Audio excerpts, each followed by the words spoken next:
Welcome to Dr. Morse's YouTube channel. Have a question? Send it to questions@naturesbotanicalpharmacy.com. Visit us online, drmorsesherbalhealthclub.com.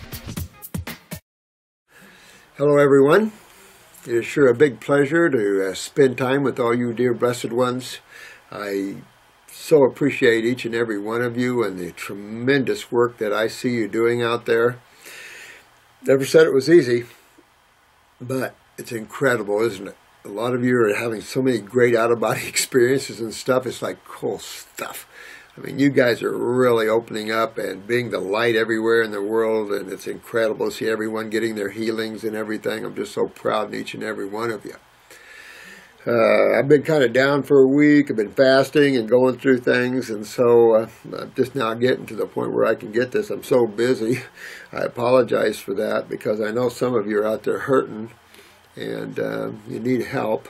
And you always have it here, whether it's through these videos or you call the club up and have some of the members help you there, because there's always going to be help for you. No one will ever turn anybody down here. You know, and don't ever think you're beyond that. Sometimes the lymph system and all the pain that system can afford when it's not filtering through your kidneys properly can make you feel like you're just on your last leg. So don't get too far down. Pull yourself out of that.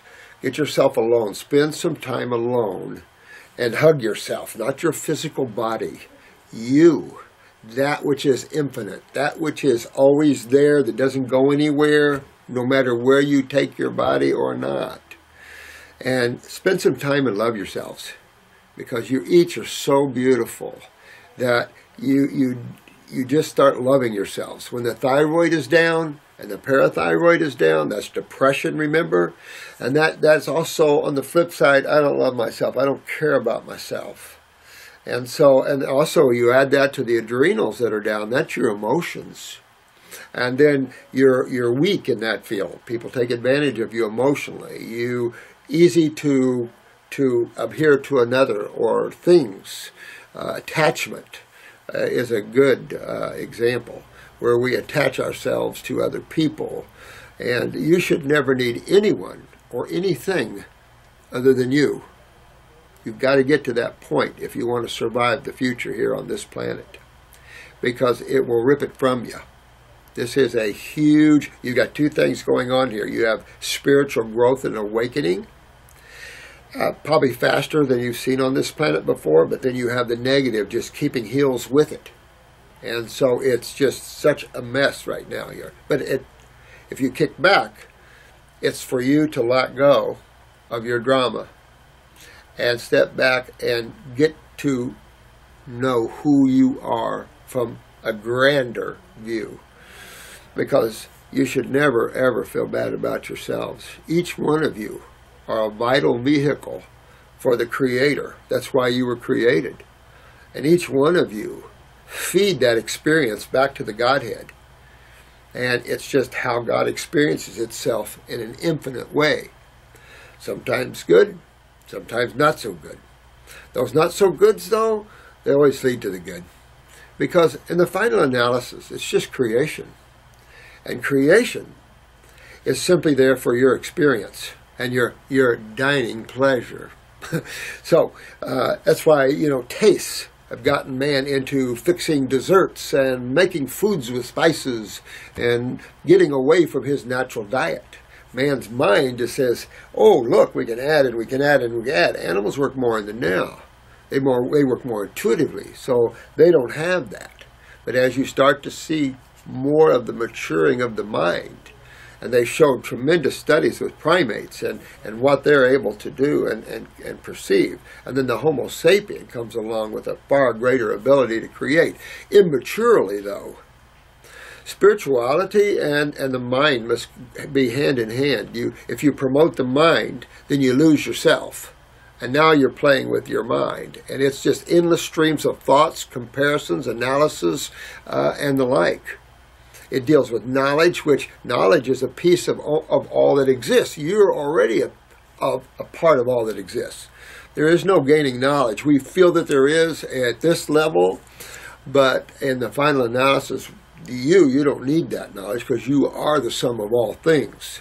Hard to understand that when we tend to look more finite at ourselves and look at the world as finite. But it is in terms of creation. But that's the drama. Here today, gone tomorrow. Birth, life, and death. That whole cycle. So by stepping back away from that, step back away from your pain and suffering as much as you can, and try to not claim anything that you're going through. Let it all go. One part of getting well is letting the past go. In all ways, no matter what happened to you, no matter how bad it was, you have to let it go because it was there for you for a certain reason of awakening and building a strength within yourself. If we look at our past as things that hurt us and beat us up, we miss the point. But if you look at the past as ways that are strengthening you and that are awakening you and making you more aware, then you'll see why you went through everything you have. Because again, in the final analysis, experiences are experiences, no matter what it is, whether you were killed, strangled, tortured, whatever. Horrible in the now. That's what rips me. That's my trap, is having so much compassion for those sort of levels. Because I know that we all experience that. You know, anyone that suffers, we all suffer. And man doesn't understand that yet. So it's just important to gain your more of yourself in consciousness as opposed to thought. Separate those two, awareness, intelligence, consciousness, as opposed to the thinking process. And it'll do you really, really well there. So I want to thank you. Got some beautiful gifts. This is Aura Light, like Aura. Looks like just beautiful. It's Aura Light 23 for astral travels and things like this. Looks like amethyst. It looks like a little amethyst hooked to a little crystal. Good vibrations. And thanks for the tourmalines and things. I really appreciate that. Thanks so much for the cards. Beautiful cards, just beautiful. This is what I'm talking about. This is higher consciousness. Beautiful stuff. Thanks for the cards. I really appreciate that. Love how you did the eye. Love that. So I want to thank you all for that. When you're looking at crystals and gemstones, this is a good book because this come out of the, Zemeckis wrote this, Gifts of the Gemstone Guardians. And these are all about the beings that are responsible for overseeing these energies that flow into these worlds. And of course, in this world, these energies create crystals and gems. And each gem has a vibration, a frequency, and very helpful. These people had a nice course at one time. It was a beautiful course. And I used to teach it years ago. And when you have the right crystals or gems, you can really feel the power of those and the influence of those on yourself. But remember, these are external sources of energetics. Nothing is higher than you. Nothing. If you use external things to help, that's great. You can put crystals on you. You can do all kinds of neat things. And there's no question they're helpful for the respective bodies. But understand that as consciousness, you're beyond all these things. You don't need energy. You are pure energy. You're pure intelligence, pure awareness. And the only way you can get to understand that is what's going on in the levels of Be Here Now.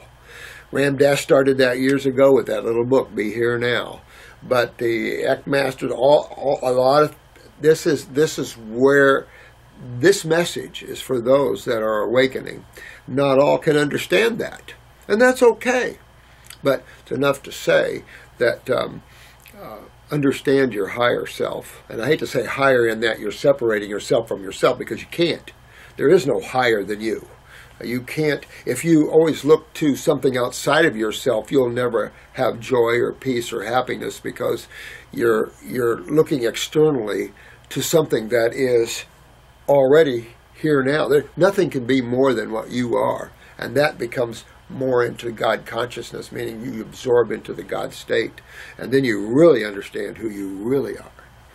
So, but thank you so much for those things. And look, we've got a a new DVD out on all the herbs. I've got it done. And I went through and did this DVD to show you why I created each formula and how to use them. I think it's $20. You get 2 DVDs, so I don't know if that's okay, but I had to charge that to get this paid back and everything. So enjoy those sort of things. I got some other friends that wrote a book, Temple Food. I'll show you that book when I get it. I've got it at home, but there are another couple of Eckus that wrote a good book on things, and they've got these food recipes and things from the Golden Wisdom Temples, and that's where you'll see a lot of information. There are these what we call Golden Wisdom Temples, and these are temples of unreal, and the awareness and knowledge and things that you get is amazing. I was in one once where it had this book on this podium type thing, and the light was coming in from the top, and it was just light. And when you entered that, you entered the light, and your knowledge and awareness just filled you. Amazing stuff out there, guys. There's just so many amazing journeys and fun things that you can have. I would say it's time to play for those that are spiritually minded outside of this realm a little bit, so you get used to that. You know, a lot of questions about the lymph system, which is excellent. You know, and I think I've showed you a picture that shows the connection of how the absorption of lipids and maybe even proteins are brought up to the liver from the small bowel. These old charts, you find them here and there, and somehow you don't see them anymore in modern physiology or in modern anatomy, which is interesting to me why you would leave out these sort of connections of how the lymph system absorbs. Still claim it in medical dictionaries, but don't show it in their charts, and that's troublesome. Another thing has been real fun, and Marcy has been doing a lot of investigation on, of course, mucus and cancers and stuff like this. And, you know, Arnold Ehret was totally into the mucus diet healing system, realized that everything was mucus-oriented. Well, if you took it a little further, you know, what system is the mucus coming from? Of course, that's the lymphatic system. And, of course, mucus is a protection of the mucosa and is produced when foreign proteins or foreign chemistry that could affect the body is produced. And so this is interesting. This little thing is called Out of Control Mucus Shields Cancers from Treatment. And she's had another one I was going to read, but she's off today, I think. And I wanted to read that to you because they're trying to find a way to break down this mucus coating that's around the cells so they can use the chemobeta to destroy the cancer cells. Now, what does that tell you guys? When you talk about mucus coating around cells, what is that? That's the lymph system. It just ties and shows you and demonstrates to you that this is totally the lymphatic system that's involved, that you're always going to find mucus in the presence of protection of cells. Remember, HDLs, phospholipids in the cell wall. Your lymph system is a lipid-based system. Interstitial fluid, you can just call that the lymph fluids as well. That's protective. It would have to be protective, wouldn't it?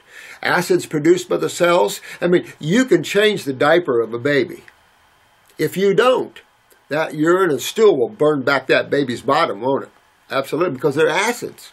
So how does the body do that inside when cells are doing the same thing? Cells are like little infants. They're discharging their waste outside of themselves. Well, where does that waste go to? Interstitial fluids. And this is, of course, acids. All things break down into acids.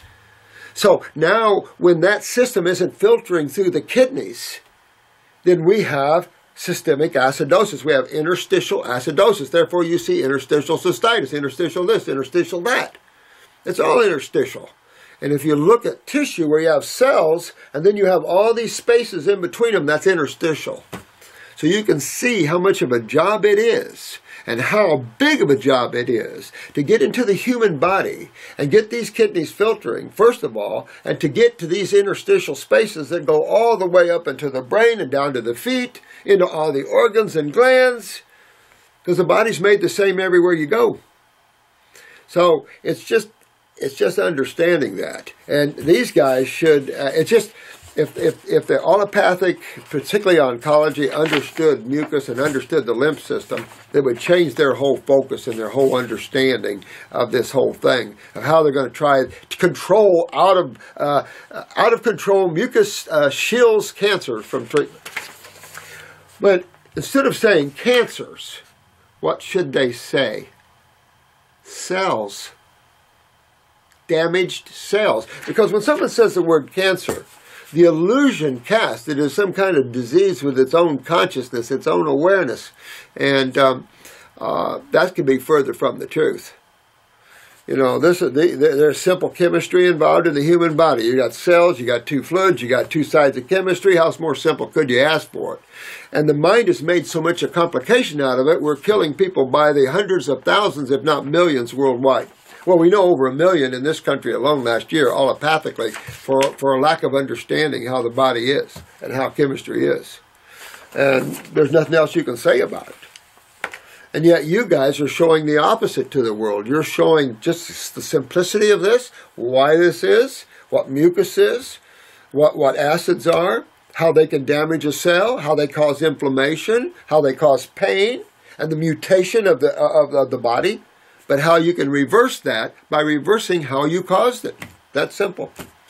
Now, I know a lot of you are working on filtration. That's why I've said to you many times that you're going to go and do much greater things than we, because you guys, a lot of you are so young and your brains are going. I'm burnt out, fried in a way, but you guys can grab this and really, and that's why I love Marcy. She's got that brain that's like, wow, and she's just tearing it apart. And that's what we're trying to do, is put this together for the world even deeper, because there's so much that's left out that even we have a hard time explaining some things in that, because we're not involved in cadavers and tearing people apart. But we also know how systems work. So you just kind of, it's an interesting thing. And in research, we've got so many questions that should be asked. You know, when you're in research and you have certain questions, you tend to look with the mind, with those questions in mind, and that's what 60 Minutes was kind of demonstrating in double-blind studies. They didn't really say it in that way, but pretty much was saying that basically how you look at a given experiment dictates a lot of times the deduction or the outcome that you perceive it to be. And so there's so much of that preconceived notions and things that interrupt reality and truth. Anyway, let me get to your letter, and I appreciate it. Again, I always apologize, but you write some beautiful things. It's taken me a while to get to you all. Hi, Robert. My name is Carl from North Carolina. I love what you're... Oh, thanks, man. I really appreciate it. Please help me understand salt. I mean the good salt, sea salt, Celtic salt, and Himalayan salt. Is salt just a mineral carrier? If so, can we just get the same minerals from food? And if this is true, then is salt's only purpose is to hold water? Do you need any salt? This is a good questions. I'm in a confused place as to what salt is really needed for. How exactly does salt work? Well, Carl, I thought that was a really good question. You know, I have to say that chemists look at chemistry different. Now, I think we're all different, biochemists and chemists alike, and depends, I don't know, what field you're in the holistic or the natural field. I tend to look at things in an organic state being more compounded by nature, where chemistry is synergistically bound in ratios that buffer any of, say, like arsenic in there as a nutritive. It is buffered by the other chemistry, but at the level that you find it in foods, it can be a nutritive. Our problem in compounding these or isolating these then are much problematic. We talked about this. General table salt, sodium chloride. And these are more elementals. You know, when things become hard like dirt and stone, like dimonstrous earth, things like this, shells, these are very inorganic compounds. Their electrical currents are weak. They're not readily absorbed through the gut wall. This is, remember we talked about that earlier about why there's chelation therapy and why we chelated minerals. We put amino acids wrapped around minerals for better absorption, because the body doesn't absorb elementals well because they become free radicals. And it's understanding, if you ever had kidney stones, what elemental calcium and certain elementals are like. And so the plant loves them. And so when the plant brings them in, it converts them to salts. But salts are all levels of salts. There's all types of salts.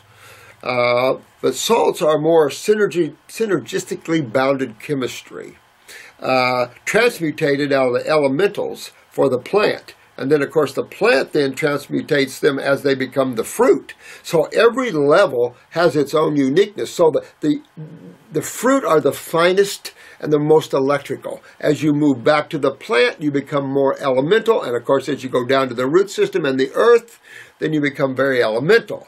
I've said this before, not too many people crave dirt.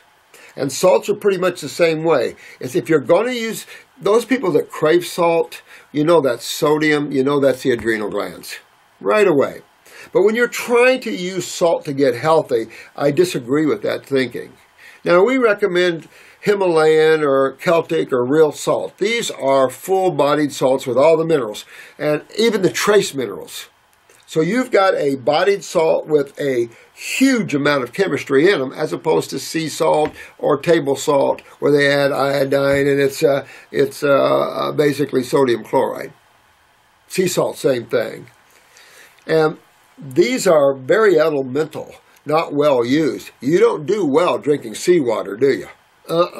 Nobody does well doing that. So why, you separate the water from the salt, then you take the salt? Doesn't make sense, does it? So it's just enough to say that the closer to the earth you eat, the worse it is for you. The vibrations are way off, too low, too hard. Biotransmutation, in other words, the absorption through the body, the transmutation is difficult. But as it gets to the plant levels, you have more of a bonding synergistically of all the other chemistry, and it becomes more, in my opinion, organic, which is electrical. And then again, as you move toward the fruit or that which plants produce, then you have a much more refined chemistry and much more electrical, even then. So that's why you see, another reason why you see so much benefit in eating the fruit of the plant as opposed to the plant. There are certain animals designed to consume the plant, but the plant is so fibrous to maintain its structure. It's like animal meat. You have to have, if you're really a true meat eater like a carnivore, your hydrochloric acid is pretty intense. It'll dissolve bone. We don't have, if you had varying pHs of hydrochloric acid, definitely a carnivore's is much hotter than, you say, a human's hydrochloric acid. We have a minor hydrochloric acid, and we're trying to break down complex protein with that. And sometimes we don't do a very good job. Plants the same way. A lot of you are finding the difficulty in the digestion now of plants when your body gets used to digesting fruits. Because fruits are just like, here, I'm giving my love, my chemistry, my energy, I'm giving it all to you real easy. Vegetables are saying, you're going to have to do some work to get me. You're going to have to break me down. I'm going to take a while to digest, and that's why herbivores have extensively long digestive systems, and in most cases, multiple stomachs. We don't have such a thing. So when you start looking at all that, you start realizing that true chemistry that should be used by the human body exists more in the fruits and berries and the melons than in the plants, and even much more so than in the earths. So it's just a thing, we grind these things up and fine as we can, get the microns down, and they say, oh good, it's absorbable, but we forget that we're trying to absorb that which is not meant to be. And just because we can break this stuff and powder this stuff down doesn't change that one little bit. Matter of fact, could make it more of a problem, although it's been demonstrated, of course, that use of mineralized substances like this can stimulate and have some good effects. Nothing curative and nothing like what you guys are doing. You guys are sitting on the top of the mountain. There is no other top. Outside of that, you're off the planet.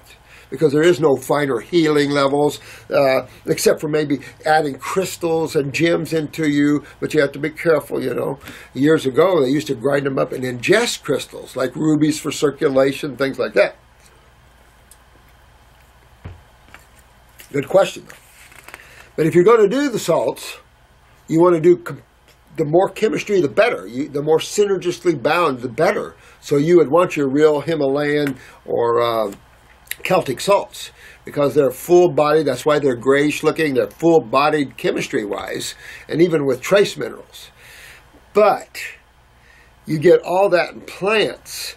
And so, I don't know. You know, you've had a lot of salt cravers out there, and again, the adrenals are down. And then people like to put salt on foods and stuff. I've never, ever been a salt person. When I read how bad that was, excuse me, and then overbalancing or unbalancing your chemistry, you know, because you got sodium-potassium balances. And when you do salts, particularly table salts and stuff, here you're loading up on the sodium side. And the potassium's in the cell. So you start loading up on the outside of the cell, the edema and all the other stuff. And that affects cell osmosis and things. And that then affects metabolism. And you can go on and on and on with that, down that road of intellectualism if you want. But it's enough to say that getting chemistry from the higher source, especially you spiritual people, are essential. Because you just won't be polarized to earth anymore. You're polarized more to the heavens. And I think man needs more of that. And man is playing so inorganically, so eating animals and things, that his consciousness is pulled down to like that. And if you want to be more of a heavenly individual, more etheric, more love, more joy, more conscious, then you've got to get away from eating foods that pull you down. Because you'll see it and you'll feel it. It's one thing to cheat once in a while like that. It's another thing then to make that your diet consistently. Hi, follow you on YouTube and watch your videos several times. Thanks. I need help. I have been on dialysis for over 6 years now. Here's another dialysis client. I mean, kidney failure guys are just everywhere. That's why it's so important to take care of these kidneys. I fight that myself. You know, I'm not above anybody. I am 37 years old, and I don't feel in my heart, body, and soul that I should get a kidney transplant. I don't want this for my life. I want to know what I need to do to start a new healthy life. I think if you're that advanced, and the name is Aisha, Isha, something like that. Pardon me for not being able to pronounce all the names. Again, old country boy. But it's enough to say, I'm for no transplanting, regenerating. And the body will regenerate. But the body can't regenerate in acidic medium. And so, and on top of that, with 37-year-olds and younger, we have bigger time genetics than ever before in the kidneys. No one knew to work on the kidneys in the 60s and 70s. We just didn't. It wasn't ever even something you might have given my kidney for me, but the understanding of the need of that.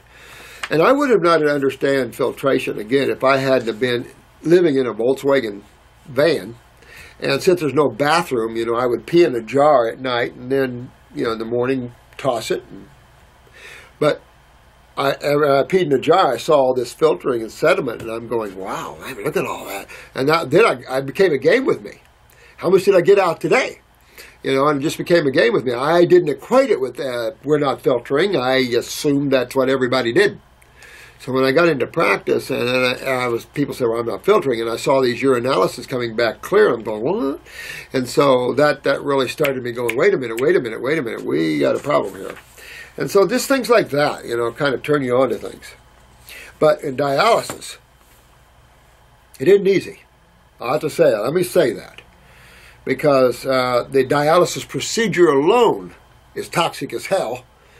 So difficult a lot of times. When you go into dialysis and you're still peeing, and then after a few dialysis treatments you stop peeing, that dialysis treatment was hurting you bad, because that's not good. So it's important that, first of all, that you move into a raw food diet. I don't care what you're on. The problems we face when we stop urinating is autointoxication, because now we're not even filtering the kidneys, so your creatinine keeps going up, of course, and then you start losing the kidneys themselves, and then, of course, you're not filtering the system, because that all is going to back up in the blood, and so they only clean the blood, of course, because you can't clean interstitial fluid. I mean, that'd be the finding of the century.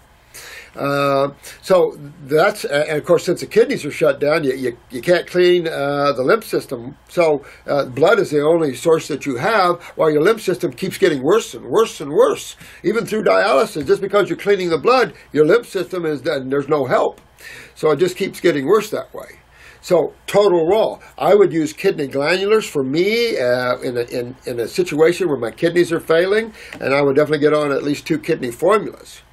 I'd probably do 1 lymphatic formula to start. Now, if you're still peeing, and my own feeling, this would be what I do. If I'm learning things and I'm still peeing, I'd probably work my way out of dialysis and keep working on increasing urination.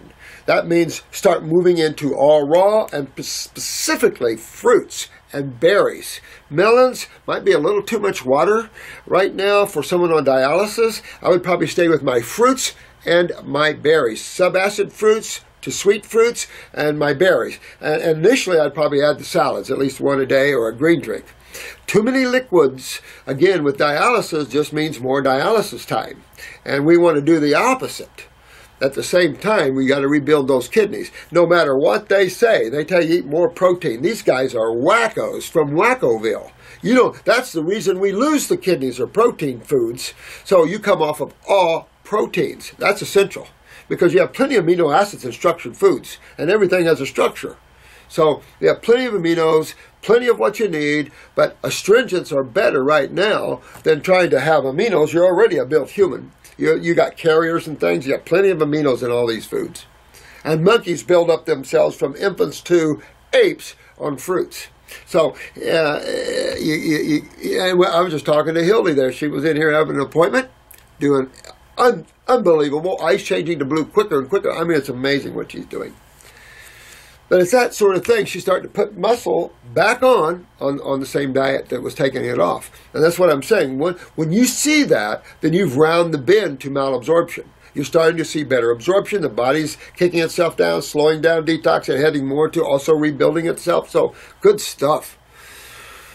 So when you're on dialysis and your potassium and phosphorus, I don't mind phosphorus binders, I guess, but potassium, medical doctors frequent that. But at the same time, I've never seen anybody symptomatic with higher phosphorus or potassium when they're on raw. Now, if you weren't on raw and you were on high proteins and your potassium levels were soaring, people they claim heart attacks and things like that. I don't know. It's enough to say, though, you're bringing in complete chemistry and magnetics from nature. So you're not deficient in any way, so there's a lot of buffering going on there. On one side, you could add some sodium if your potassium's too high and play that game. I don't know. I've done that before. But it's enough to say, if you're not peeing, you can't get off dialysis. That's the problem. You have to work to get yourself to start peeing again before you can get off dialysis, because you'll end right back and you might end yourself in a hospital. So you've got to work on yourself while you're doing dialysis. The goal is to get self-urination again and then filtration, because that's why you're losing the kidneys in the first place. Probably not too difficult to get the kidneys to start filtering themselves again. So very important. I don't know where your creatinine is, but the only way to bring that down, to start the breakdown of the kidneys, is the raw. It's the only way. Get away from proteins, get on the raw, and work yourself back out of this. And you can do this at 37. Dialysis, that's ridiculous, because it doesn't change the outcome, because you're only cleaning the blood, my friend. You're not dealing with the lymph system, which is constantly getting worse. So this is something you really want to work on. Anybody on dialysis wants to work their way off of that. That's no matter how long it takes, or no matter what it is. I mean, if it takes you 2 years, so what? You're looking at a lifetime of hell for a few years of self-discipline. And when you get used to eating all the fruits, I mean, my God, there's nothing any better than the mangoes, and good ripe mangoes and good ripe watermelons and grapes and all the foods. There's nothing any better than that. I mean, they're powerful, they're strong, they make you feel good and light. And it's just all good stuff. No one should ever fear, my friend from Norway, the fruits. Hi, Dr. Morse. I really hope you can help me. My name is Sophie, and I live in Australia. Sophie, since about March last year, 2003, I have been dealing with a lot of health crises all of a sudden, and until had what you might call a breakdown of sorts. Well, this is the illusion that you ride with. You know, people can go along, and they've eaten bad, and they feel, you know, you don't see any symptoms with your neighbor, no, he's doing good, and suddenly he's diagnosed with cancer all through him. See, the illusion is that I don't feel that tumor growing in me right now. I don't feel those cells breaking down right now. But it just one day, bam, and that's it. Now you're very aware of a system in major trouble. You have tumors through you, and now someone diagnosed you with cancer or something, or fibromyalgia or something like that. You know, and that's the problem. One of the biggest instigators, of course, is allopathic thinking. Allopathic thinking is a suppressive type thinking. It is not an expectorative type thinking. Hopefully it'll move this way more and more. More of these good medical doctors are coming aboard. They're learning expectoration. They're learning the need, the simplicity of the lymph and acidosis. Because if you keep it simple, you'll get your patients well. You'll totally regenerate them and get them well. Got a medical doctor in Canada that's been proving that over and over and over again. You have plenty of them around the world that's playing this, and in California, and learning. If you take the simplistic approach, you keep yourself safe. You're not going to hurt anybody, so you don't have to worry about getting sued all the time. And you're going to get some hugs. Get some good hugs from people that you're healing, that you're rebuilding, because you kept it simple. You didn't get caught up in hypotheses and theories that have no real basis in truth. I have been dealing with a lot of health crises. All of a sudden, let me see, I went into hospital with a multitude of symptoms, not having slept at all for over 4 weeks. That's horrible. Generally, that's the pineal gland. You know, and what would what would irritate or inflame the pineal gland? Acids. And what system would call with the acids? The lymphatic system, of course. And of course, then you would start to have multiple symptoms, because now your head is inflamed and full of mucus and acids, like that. And of course, everything else is too. Everything up there. I went to hospital with multiple symptoms, not having slept for over 4 weeks, totally fatigued, chest, stomach, back, throat, and rib pains, shortness of breath, anxiety and panic attacks, and others. Whoo-hoo! Hit the adrenals, did you? Well, obviously your adrenals are way down, shortness of breath, that's the autonomic nervous system. All the pains is all the lymph system that's backed up all the way up into the head. Oh, absolutely. I was diagnosed by my psychiatrist as having anxiety and depression. You know, here's another thing. Don't take these type of things in as if you're depressed and you have anxieties. You don't, but your bodies are leading you into that world and affecting you and pulling your consciousness down to that. There are tissues responsible for each one of these. What tissues are responsible for depression? Parathyroid. What tissues are responsible for anxieties? Adrenals. So now, this individual has got adrenals, thyroid, parathyroid, probably the thyroid as well. Here's pineal gland. Not so far to the pituitary here, so might want to look at height and look at other factors. Female menses, remember that. See if there's a pituitary problem. Take a picture of your eyes. But if you didn't even know those sort of things, and you just took this lady into the world of detox, you could get her back. Even if you didn't know all these things. He prescribed Ativan. Ativan, oh my God. That'll make a horse drool. And benzodiazepine, oh God, that's classic stuff. She's reduced it now, and Lexapro, that's common stuff, crap.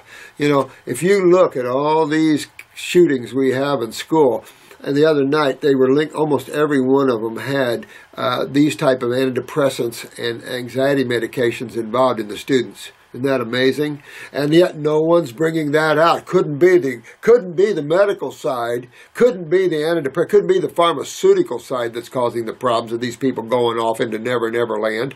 No. You know, of course, we have social issues, no question, but we have serious pharmaceutical problems. Serious stuff. It's now late April 2014, and I have been seeing many specialists, including herbalists, homeopaths, acupuncturists, and a chiropractor, psychiatrists, and psychologists. Holy crap, sweetheart, none of those can help you. Isn't that amazing? I'm a little disappointed that a homeopath or an herbalist and a chiropractor didn't. I finished your 3-month detox program about 5 weeks ago, and it brought out a lot of symptoms continuing still to today. My urine is quite yellow with some sediment and burns my outer female side, leaving it red and raw. Holy crap. Boy, did you check the pH of your urine, sweetheart? Because let me say that you're peeing some strong acids out of there. As a rule, if you have, see, one of the problems I get is that you probably have killed a lot of bacteria in your body, and now you're peeing straight 3 pH acids, because those can, deteriorate the vaginal wall. I mean, it's not good.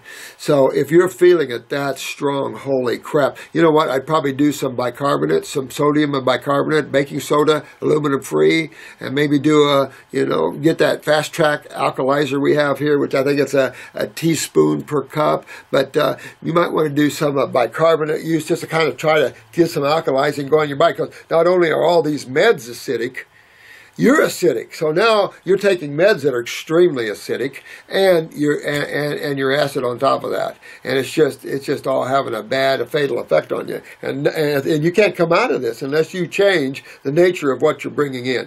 If you can't change the nature of what you're bringing in, you can't change the outcome. It's that simple. That's why you need to go 100% raw right now, 100% raw. I don't care if it's all fruits. Right now, I probably wouldn't with you. I'd do all fruits, berries, melons, and salads right now. Maybe pop some green drinks. But get raw, because you need to get this opened up, or you're going to mutate your female side down there. This has been going on for about 2 to 3 months. My periods used to be extremely heavy and clotty, pituitary, right? But since the detox, are much less heavy with very light clotting.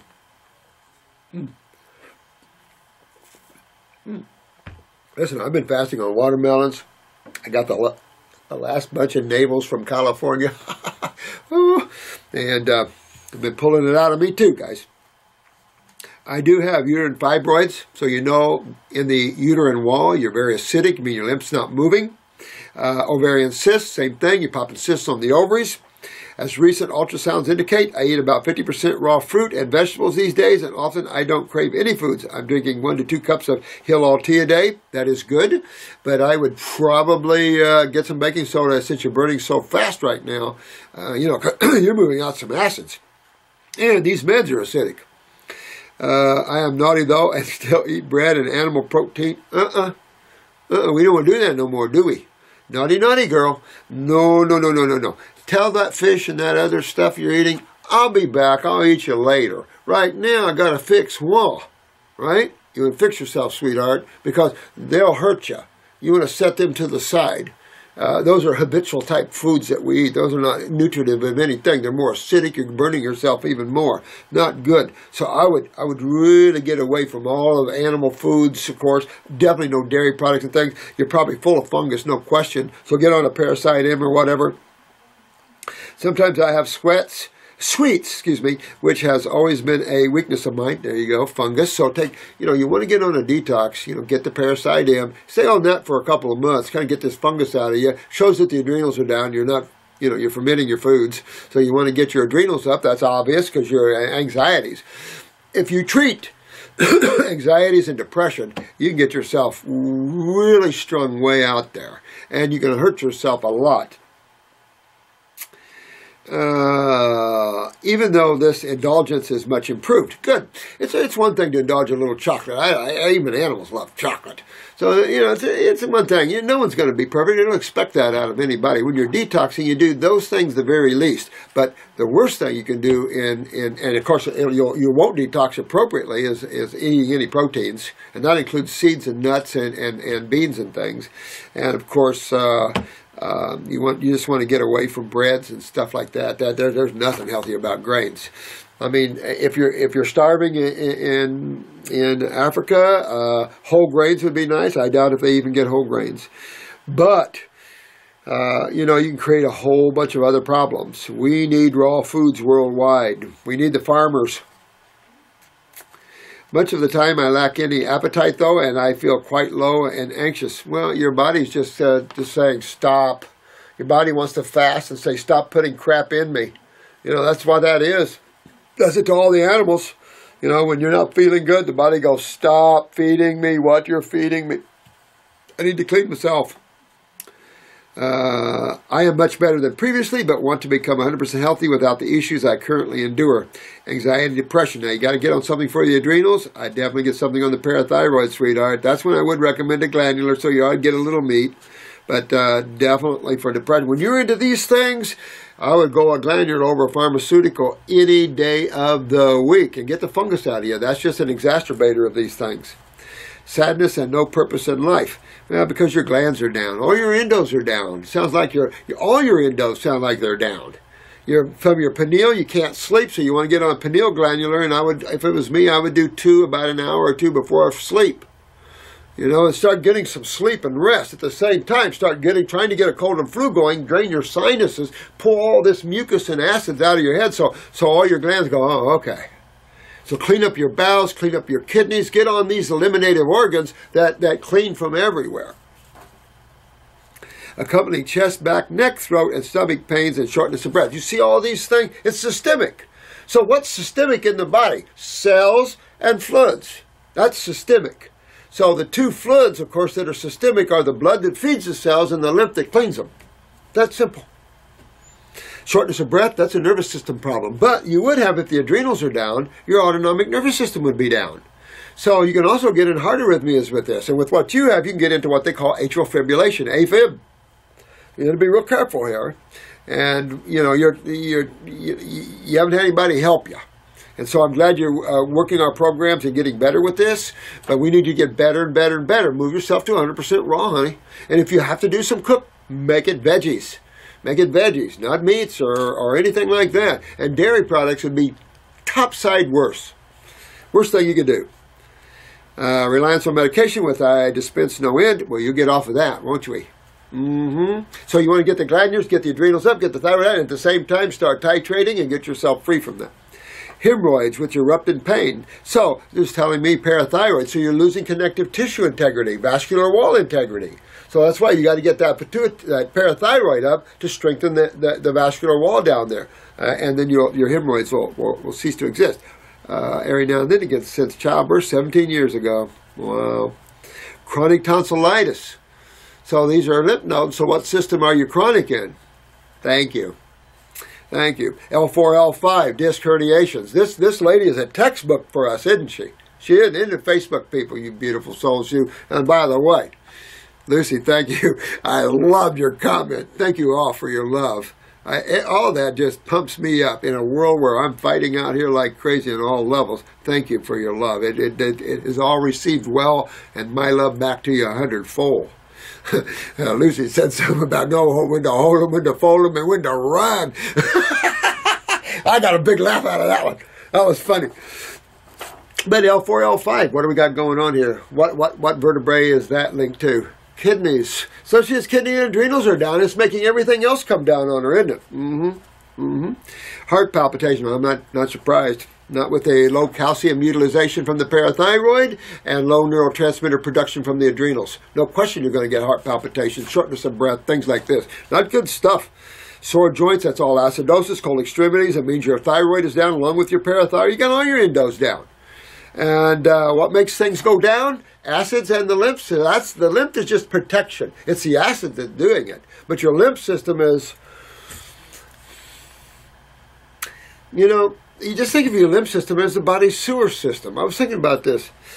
Don't get frustrated if it takes you a while to get into this system. Think of a huge lake that's lost its water inflow and outflow.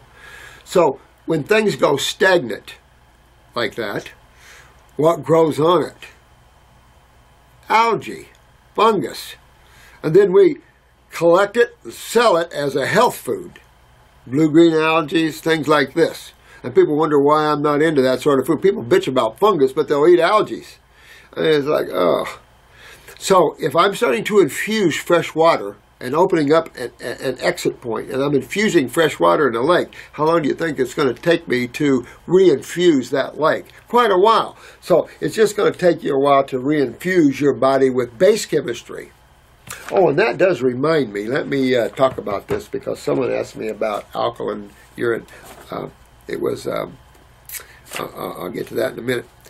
I am also going through some painful emotional issues with my family. Well, your adrenals are down, and so all your experiences, some of these, especially with loved ones, could get emotional on you and rip you when it shouldn't rip you, okay? And so that's why I say, when you're this sick, sometimes you have to spiritually separate yourself from your bodies and get outside of that, no matter how much the body's suffering, and spend time consciously with yourself as opposed to with your bodies, even though you have to drag them with you. Separating from my husband and resentfulness from my 16-year-old daughter. I know. You know what? Love conquers everything, guys. So you just have to just give love and be truthful and let them know you're hurting. And it could affect the way you perceive your relationships and how you interact with your relationships. And you're a sick mom. And you need to get well. And maybe the husband was making you even more sick. I don't know your situation. Some mates are energy suckers, and some mates are beautiful souls that help you to energize yourself. You want a mate that gives you love and brings you up when you're sick, when you're down, gives you a hug and makes you feel better. Things like that. You don't want a mate that's always chewing and ratting on you. For not being as supportive a mother as I could be through these last 12 months. But what she doesn't understand, and I'm sure you understand this, Mom, is that she don't understand where you're at in pain. Here's the problem. She's going the same road.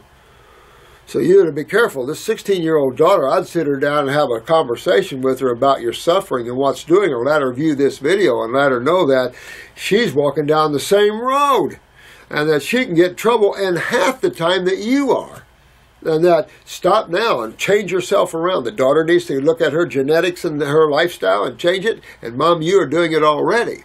And there'll be a time, Mom, when you start getting yourself feeling better and better and better, you'll be able to have a better relationship with the outside world. Right now, you're hurting so bad that outside you're hurting too much inside. It's pulling you into yourself.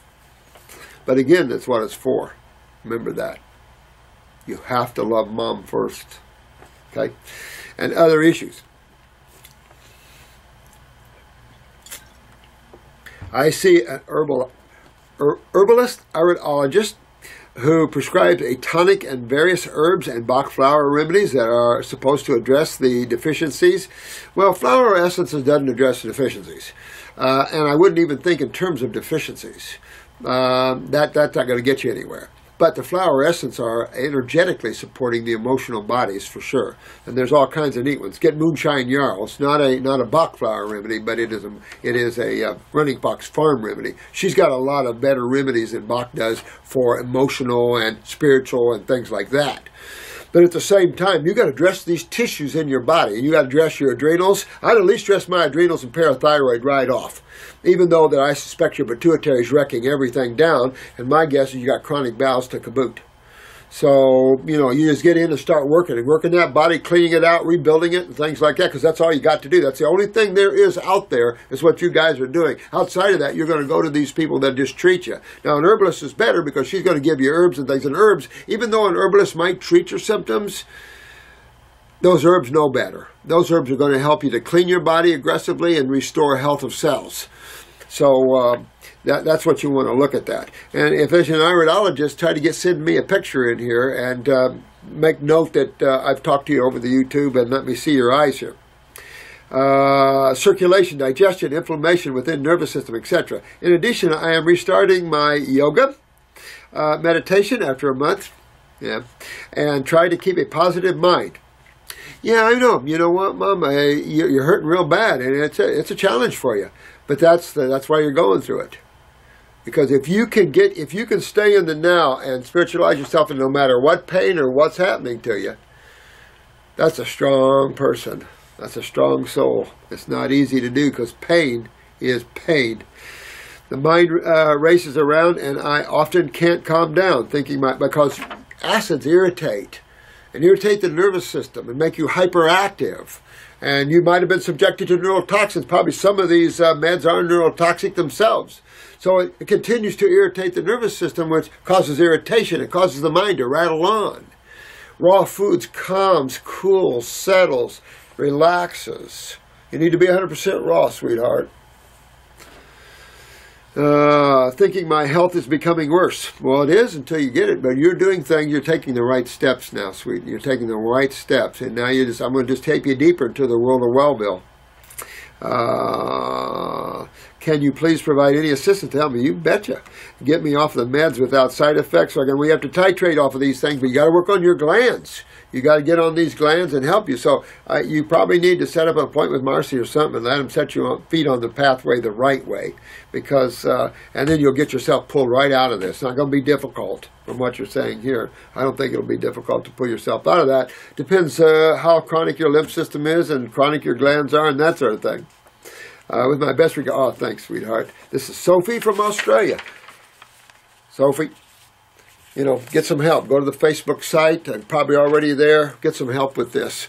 Get on the glandulars. You're going to have to be on some glandulars for a little while to pull yourself off the meds. But once you get your glands up, you'll be in a whole nother world. But get these acids out of your body. You got to get these kidneys filtering. It sounds like you're seeing a little bit of that. So guns blazing, all right? Full head, metal ahead.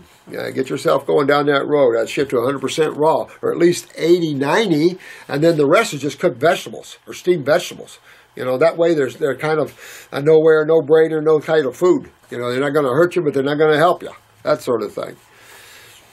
Hello, I have a question. I'm a 23-year-old female, currently pescatarian, but I'm trying to eat as much, whatever that is, as much raw fruits and vegetables as I can. My breakfast always consists of raw fruits, and when I can, I also eat raw during lunch. So that's good. I want to go fully raw, yeah, but my family is worried. We have this young man I've told you about that the state of California wanted to kill real bad. The state of California has this compulsive need to kill children, because they subject them and force the parents, forcing them into chemo. And that's forcing them into death. There's no two ways about it. It's proved. It can be proven in chemistry. And I suggest all those people in child services in California sit down and hook up to some juice for a while. Do about 6 months of chemo. And then you come and talk to us again about how you're not forcing children to their deaths. So they're in court with this one young man, which is... Anyway, the lady said, he can't have any raw foods.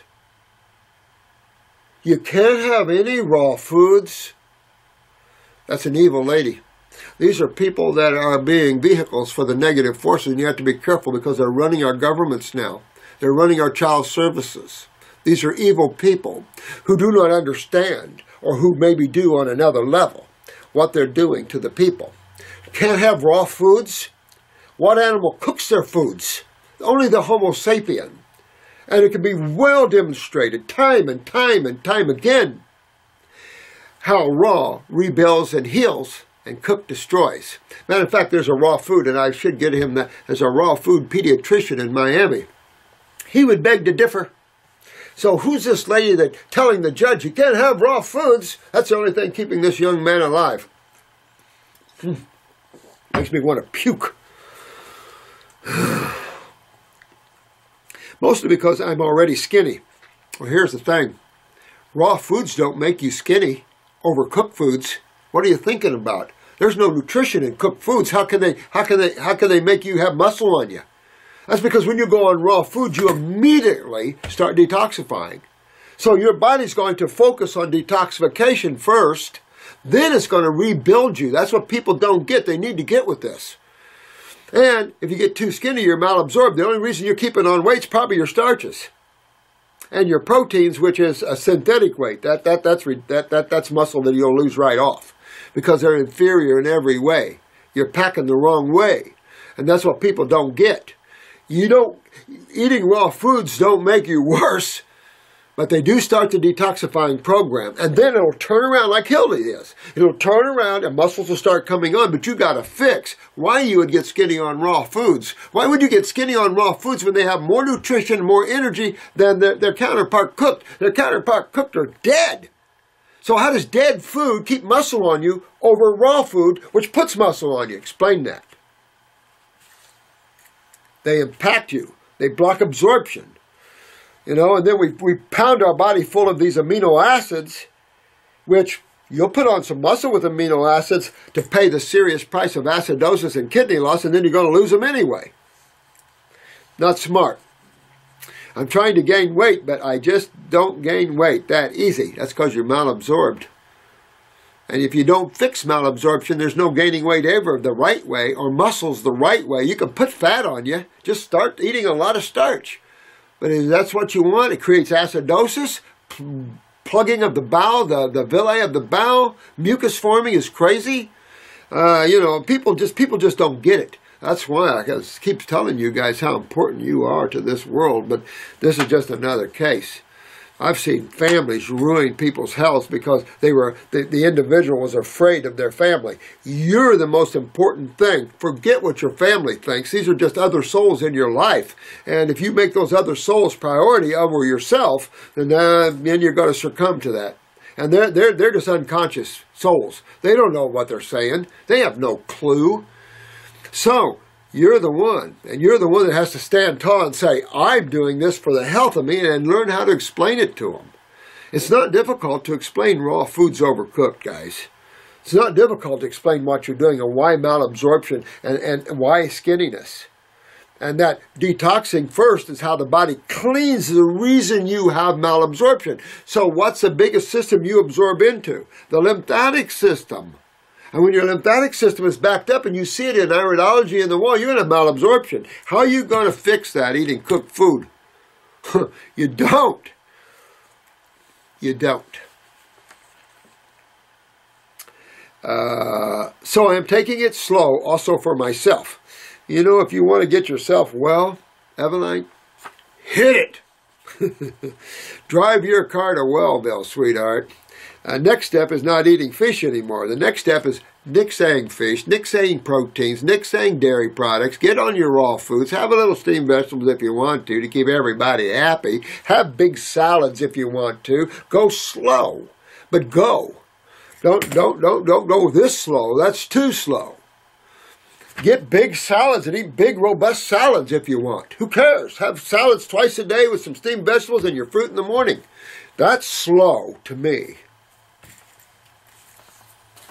But go, you gotta go, or you can't complain that you're suffering. That's all I gotta say. Now my question is in the following. I have myopia, about 2.75 on my right eye and 3.50 on the left eye. I have glasses, but I only wear them when I really need them. Same with me, readers. Could I cure my myopia by eating a fully raw vegan diet? Absolutely. My eyes are getting better. Or has something to do with a weakness in my body? Well, you got to remember, you've got the optic nerves, which swing around here to the parasympathetic, back to the stomach. So you got neurological issues with this, and absolutely. But what weakens the nervous system? The adrenal glands, acidosis, weak adrenals, all right, low neurotransmitters, heavy congestion in the sinuses, acidosis. All of this warps, wobbles, wrinkled retinas, I heard, all these things. And it can affect your vision and stigmatism and all these things like this. I love your educational videos. Thank you, sweetheart. I'm just kidding you. A little punch in the side because you need to get yourself going and claim yourself again, sweetheart. Claim your beingness, your happiness. And you know what you're doing and what you need to do to get well. Because suffering isn't fun. And they're not suffering. You are. And you don't want to let other people's opinions dominate you. That's why you're listening to the videos, to get strong in yourself. And that's what each and every one of you need to be, strong in yourself. Don't let anybody tear you down. Don't let anybody take advantage of you. Because you're the most beautiful thing there is. And you enjoy that beauty. and you enjoy the experience of this world. You're not going to enjoy it if you're eating cooked dead foods in the dead side of life, and that's where man's going. He's always hooking to the dead side of life. Refurbish, rebuild, regenerate. And that's what raw foods do. So go slow, 2 large salads a day, maybe some steamed vegetables, baked sweet potato, and a fruit breakfast to lunch. That's slow. That's slow. And then, when everybody's happy with you, kick it up another notch.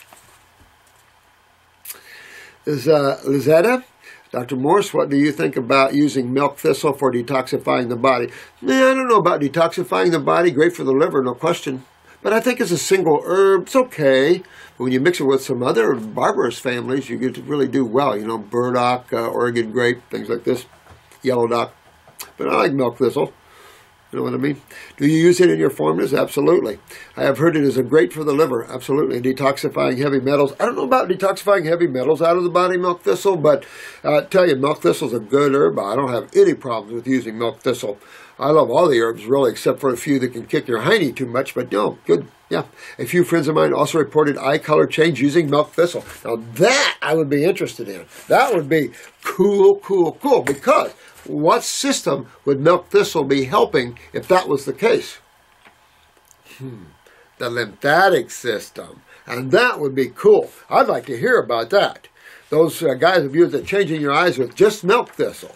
See, that's the problem. That's, excuse me. Marcy and I are talking about this. The problem, we have so many questions that you need research. And the problem with questions about single herbs is that you would need to take someone just using this single herb and checking their growth and pattern. And the thing is, you would just diet changes. So it's hard to blame it on herbs when the diet's doing it too. See what I'm saying? You'd have to have a standard. And then add milk thistle on that and have people on standard diets or whatever it is, even raw diets, but standard diets, and then see what the addition of milk thistle would do and check their stats all the time. It's a big deal to see if one herb is changing you. But on the other hand, when you're taking one herb, you could feel that. So, yeah, I'm definitely a milk thistle fan. Definitely. But I love them all.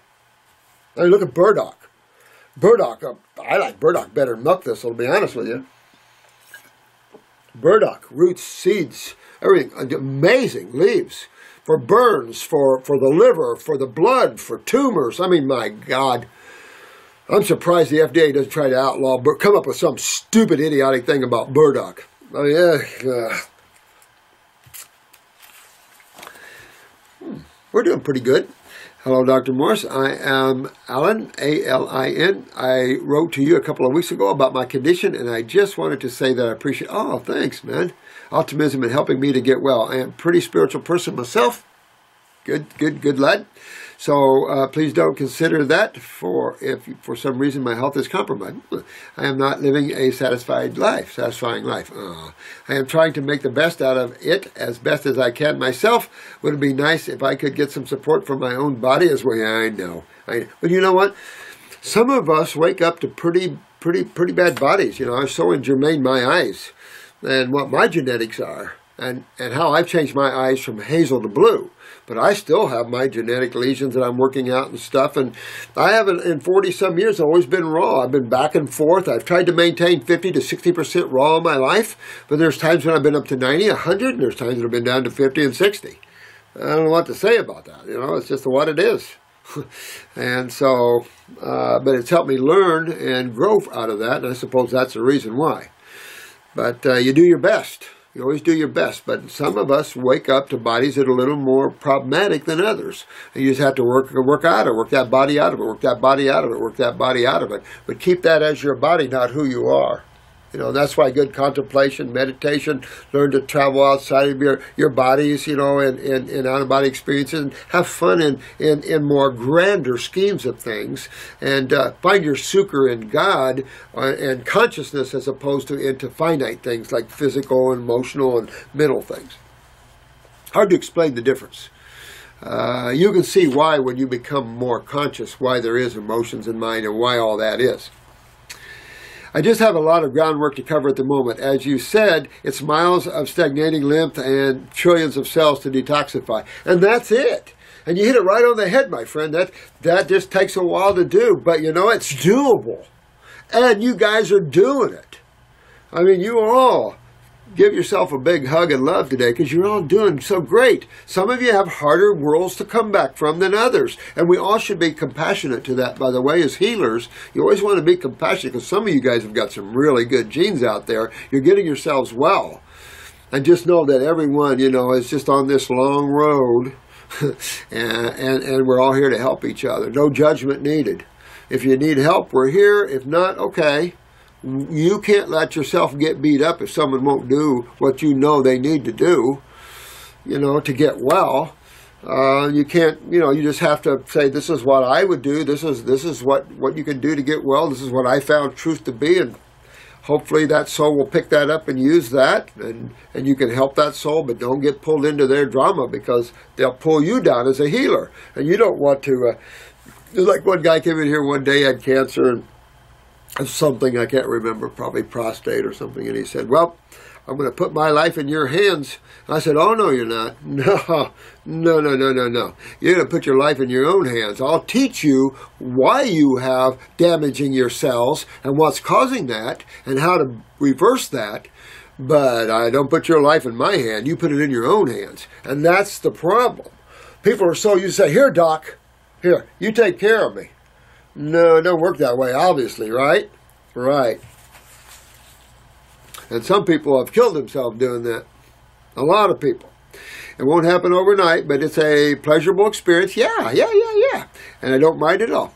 What really made me worried was this cyst/obstruction in my nose. So I remember. Yeah. But it is all lymphatic. It is. That's all a cyst is. It's all lymphatic. I'm lucky I didn't have more cysts or polyps up in the sinuses because I drink milk all the time. We were milk at every meal type people, you know, farmer people. And, of course, it wasn't raw. At my age, we didn't get raw milk. So it was, you know, I didn't realize. Do I wish I would have realized. Man. But that it just has to come out. You need to drain your sinuses. So a good cold and flu-like symptom will really kick you up there another notch if you can. You can chew on horseradish root if you want, but you want to do very, very little bit. You don't want to overstimulate that. You can neti pot some Heal-All tea, you know, and try to get some cleaning going on up there, some pulling on there. But it all has to drain lymphatically, you know. So the bowels have to really be cleaned up here, and the kidneys have to be filtering, man. Congestion, after all. Pretty straightforward to treat, isn't it? Now, it isn't the knowledge. And the problem is that I think some things take a while that people get frustrated and think there must be more to it. But there isn't. There isn't. We might find more tools to help us in the future. That might be true.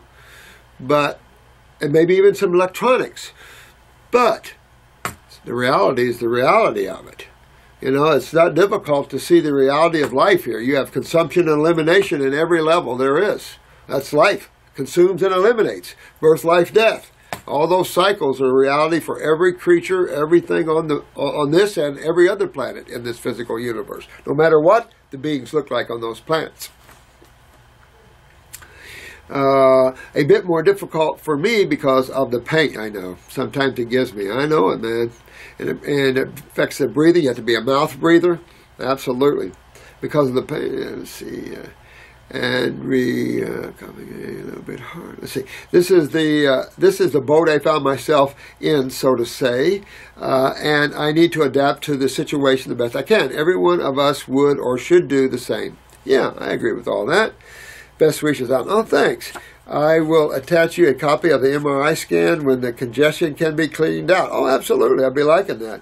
Tested a couple of months ago. TSH is 0.91. Huh? That's real low TSH.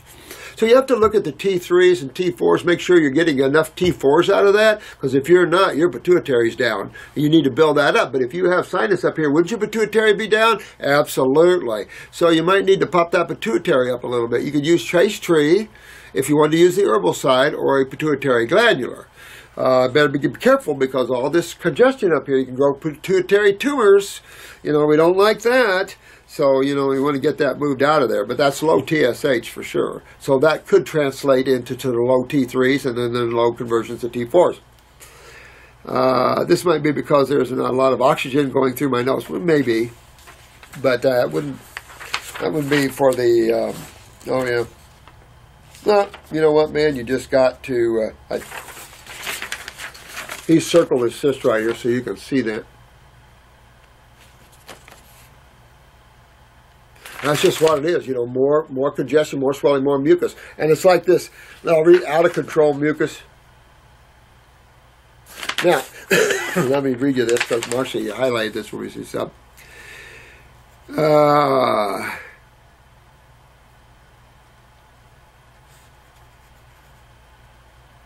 This he says, chronic use of this chemotherapy can produce heart problems in a subset of patients. But if you're dying of pancreatic cancer, you're not worried about the long-term effect. I mean, you just read this. Oh, I won't even go there. But you know, just keep pulling this out of you, man. Just keep pulling this out of you. I am not a mouth breather. Oh, not anymore. I used to. Yeah, I go back and forth. Depends how congested I get when I'm pulling. I've been pulling a lot of mucus out of me too. You know, I thought I got it all out at one time. It's like, holy crap, how much gets in you? Tons of it, tons of it. I had an old retired dentist once. He got buckets and buckets of mucus out, and he said, my God, where's all this stuff at in the body? And I said, interstitially. And that's where you swell, you know, and you get cysts and tumors. Absolutely. They don't come out of nowhere. Jesus, I can't believe sometimes the AMA where they get their shit. Pardon my French. Dr. Morris, I just wanted to send you this email as a thank you. Oh, wow. For everything that you are and for, oh, thanks. I appreciate that. Oh, Alan, oh, thank you. The same guy. Now, I am sorry if in my precious email I came across as too scared. No, you didn't. No, that was last week. And the GI, see, that's how old these things are. And the GI brooms didn't really kick in until the other day. Good. But in all honesty, I didn't let any of this get to me. It's all good. That's a good spiritual guy. I feel very fine in my own body, but it's not going to last for much longer if nothing more is being done. Yeah, kick it up. And I'll tell you this, another thing I do, Alan, is put yourself on a 10-day lemon juice fast. And get up there in the stronger astringents, lemons, grapefruits, things like that. You could do a 20-day grape fast followed with a 10-day lemon juice fast. I'd recommend that for you. And really start getting at that higher level. And then trip yourself into a few days water fast and let that pull. Because that's the quickest way to get the mucus out is water fasting. But, in all fairness, you want to get the kidneys filtering, you want to get all this going, and then do that. So do a 20-day, 30-day grape fast, 10-day, or half that. I don't care. 10-day grape, 5-day lemon, and then maybe a day or two water.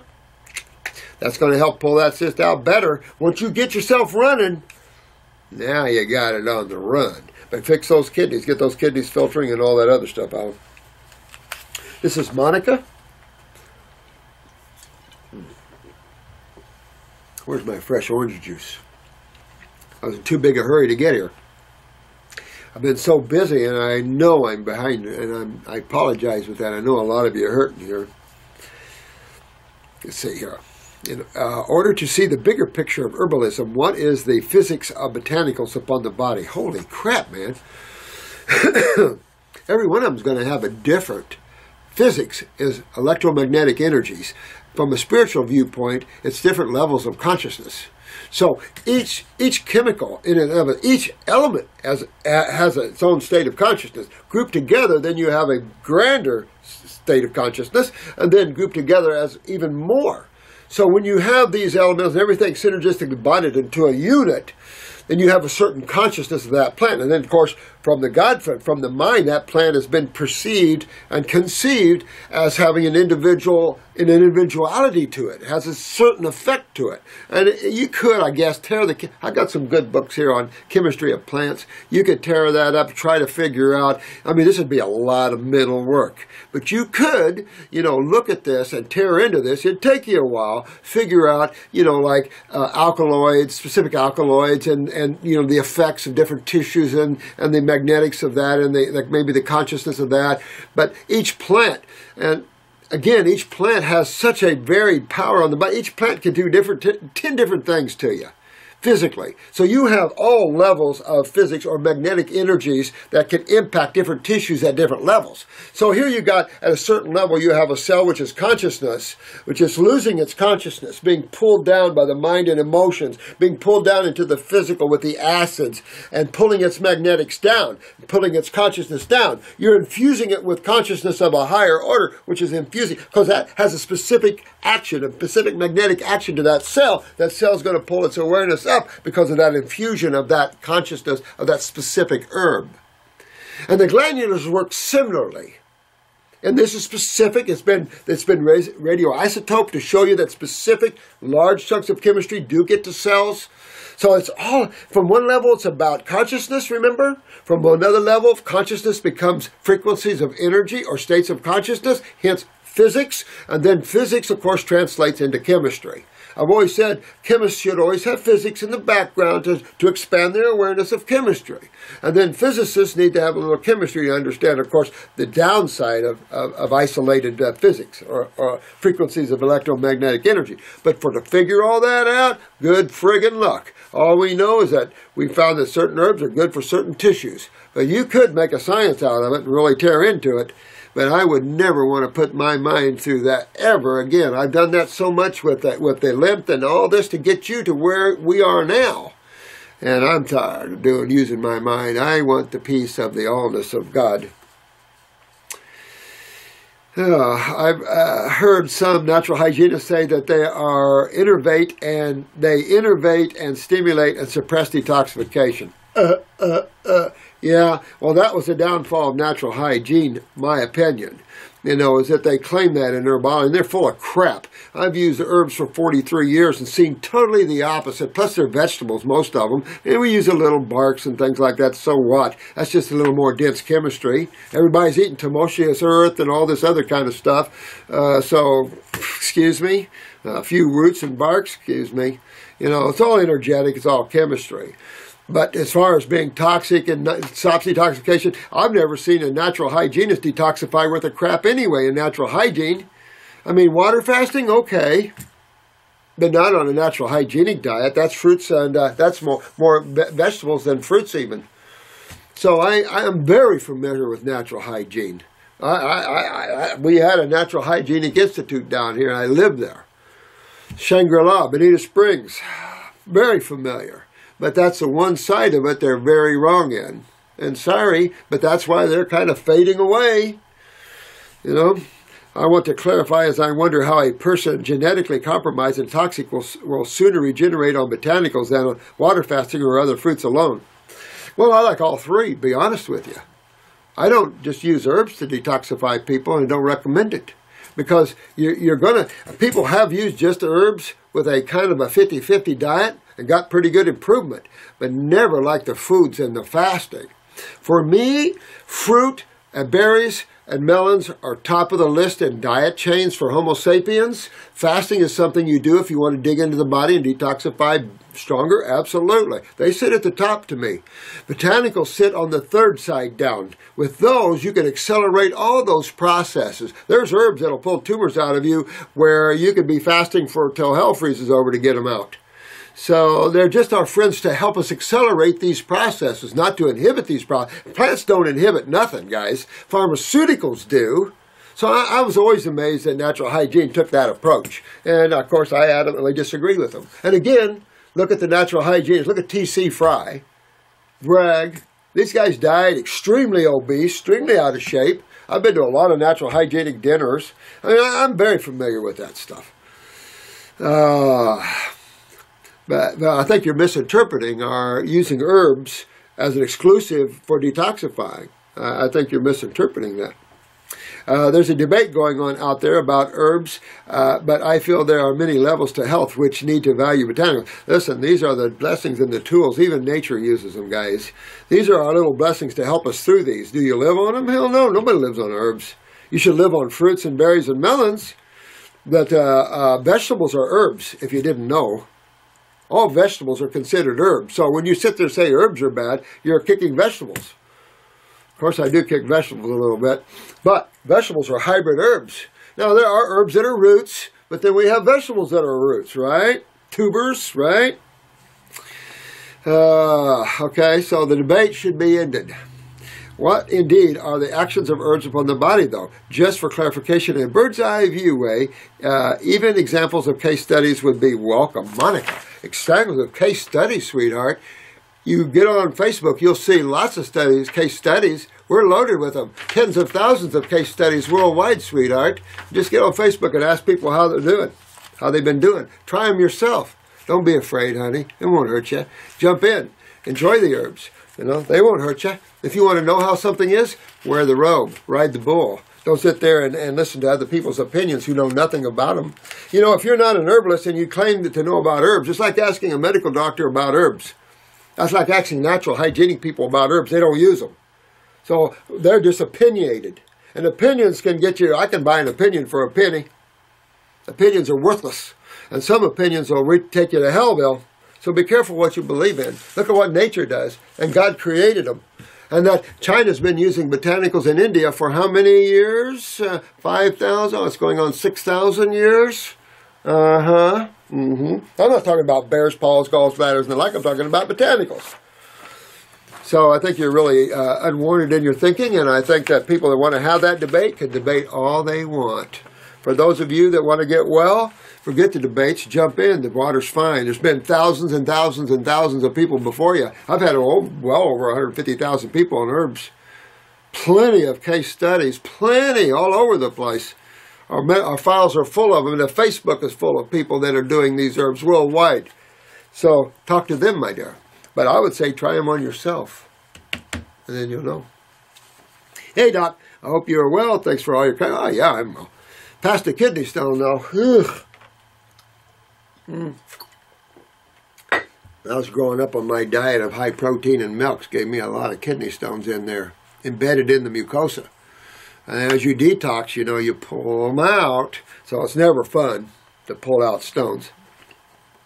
I have many questions here, most about fruitarianism, because I want to jump into that car and need your advice for this. You mean that's a Ferrari, baby. You like Ferraris, huh? Some practitioners are saying that vegetables, at least vegetable juices, cannot be overlooked in detoxification because they will bring lots of minerals, ions, and hydration to the body. Fruits do all that better. Except for minerals, fruits are not heavily mineralized like vegetables, but minerals are not the highest order on the chain of nutrients. Sorry.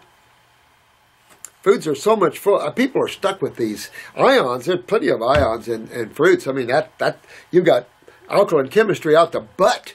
But what the vegetables don't have are the astringents that the fruits have. They don't have the refined chemistry of the fruits. Like the vegetables are more coarse, more for herbivores. I don't see how people can argue on vegetables when animals that eat vegetables totally don't look like us in any way, shape, or form.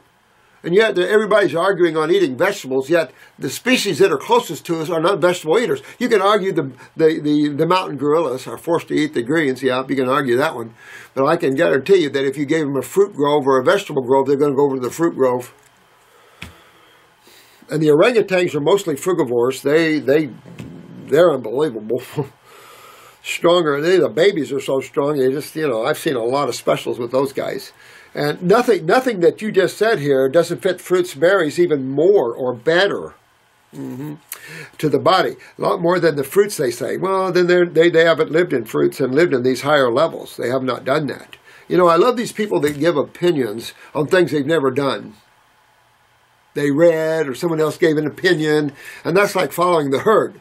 We have a herd mentality here. Someone says drink half your body weight in water and grabs or whatever, and everybody goes out and does that and kills half the people. This is all ridiculous stuff. Or people say eat 60 bananas a day, you need the calories. That's all insane stuff. It's just crap and theories and ideas that people have. Start living the do. Do the do. Live it yourself. Get away from opinions. Strap it on.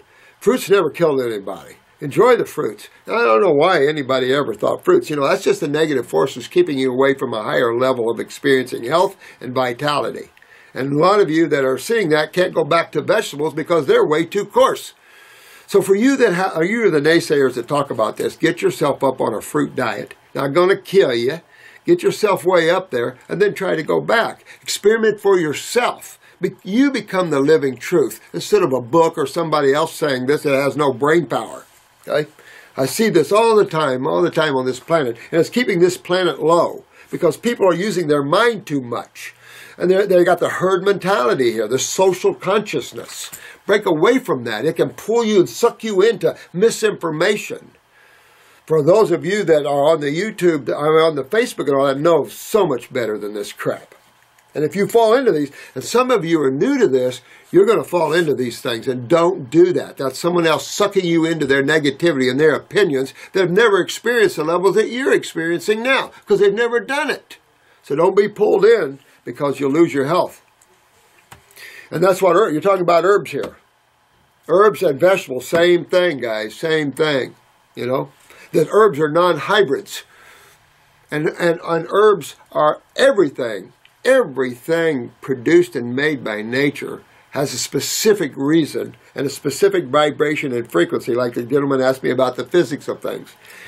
There is a book Hennon wrote about the specifics of vegetables and nuts and seeds and things like that. I thought he did a pretty good job with those books. And berries, you know, and getting a little more into vibrations and what they're for in the body and stuff like that. But don't be pulled down, because there's a lot of negative people out there that just want to pull people down. And you know what? Don't be a part of that. Ride the bull. Wear the robe. Jump on the bull. Ride it. Then you can talk from experience. But don't sit there and take fruit for one day and then have an opinion on it. I see that sometimes, you know. Hydration to the body. A lot more than the fruits, they say. There's no way that vegetables hydrate faster than fruits. They don't know the body and the chemistry of the body or anything. They don't know what they're talking about. And will help the dried lymph and mucus to hydrate and loosen faster than fruits. That's the most insane thing I've ever heard. That literally is the most insane thing I've ever heard.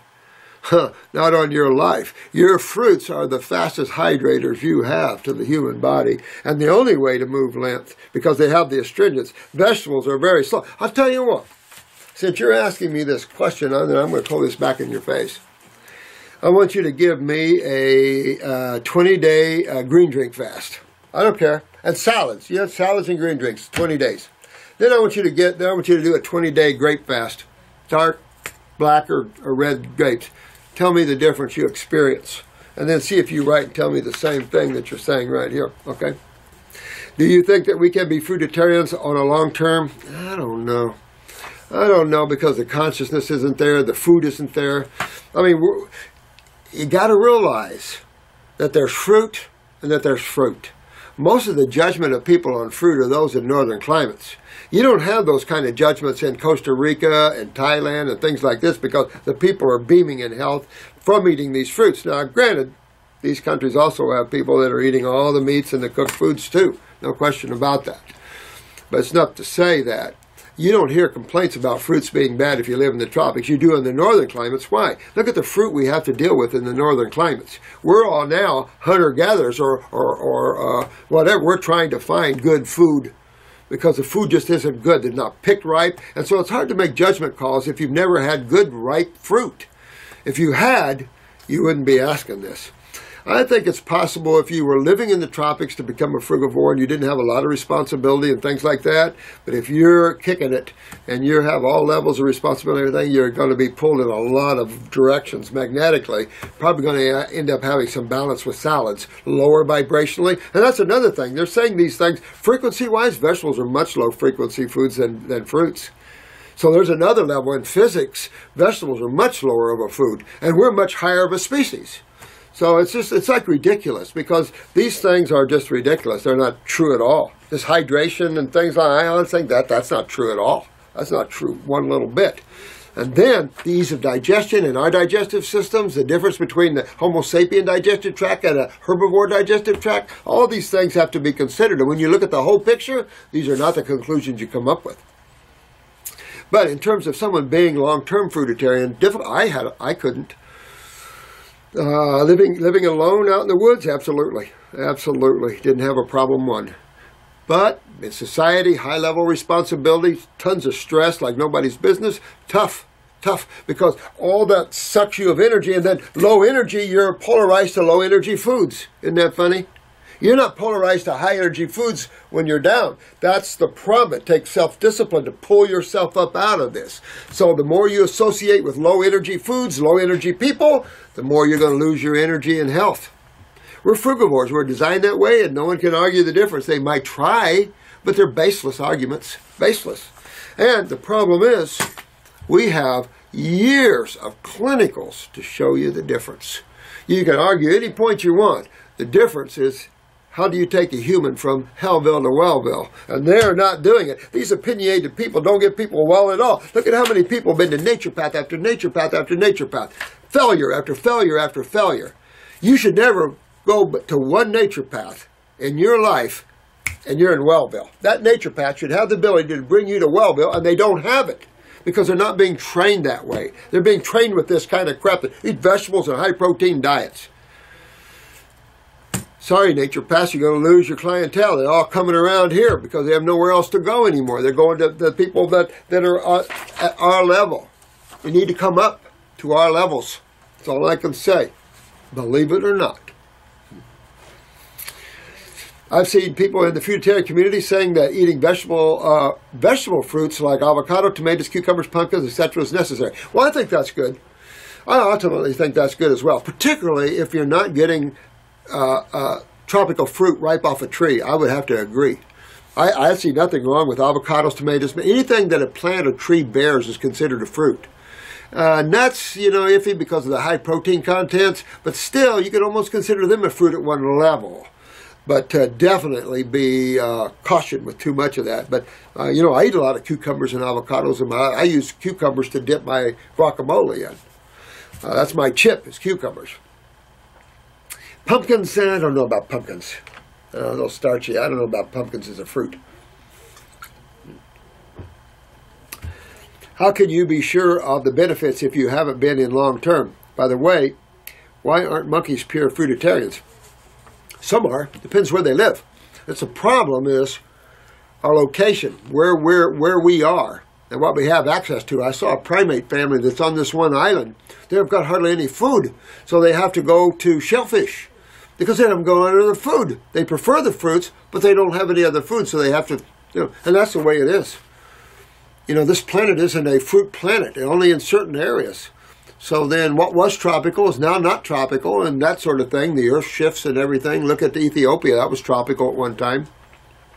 Now it's a desert, basically. So it's that sort of problem that we're facing, is the planet and the different geographical locations of where you're living as a human.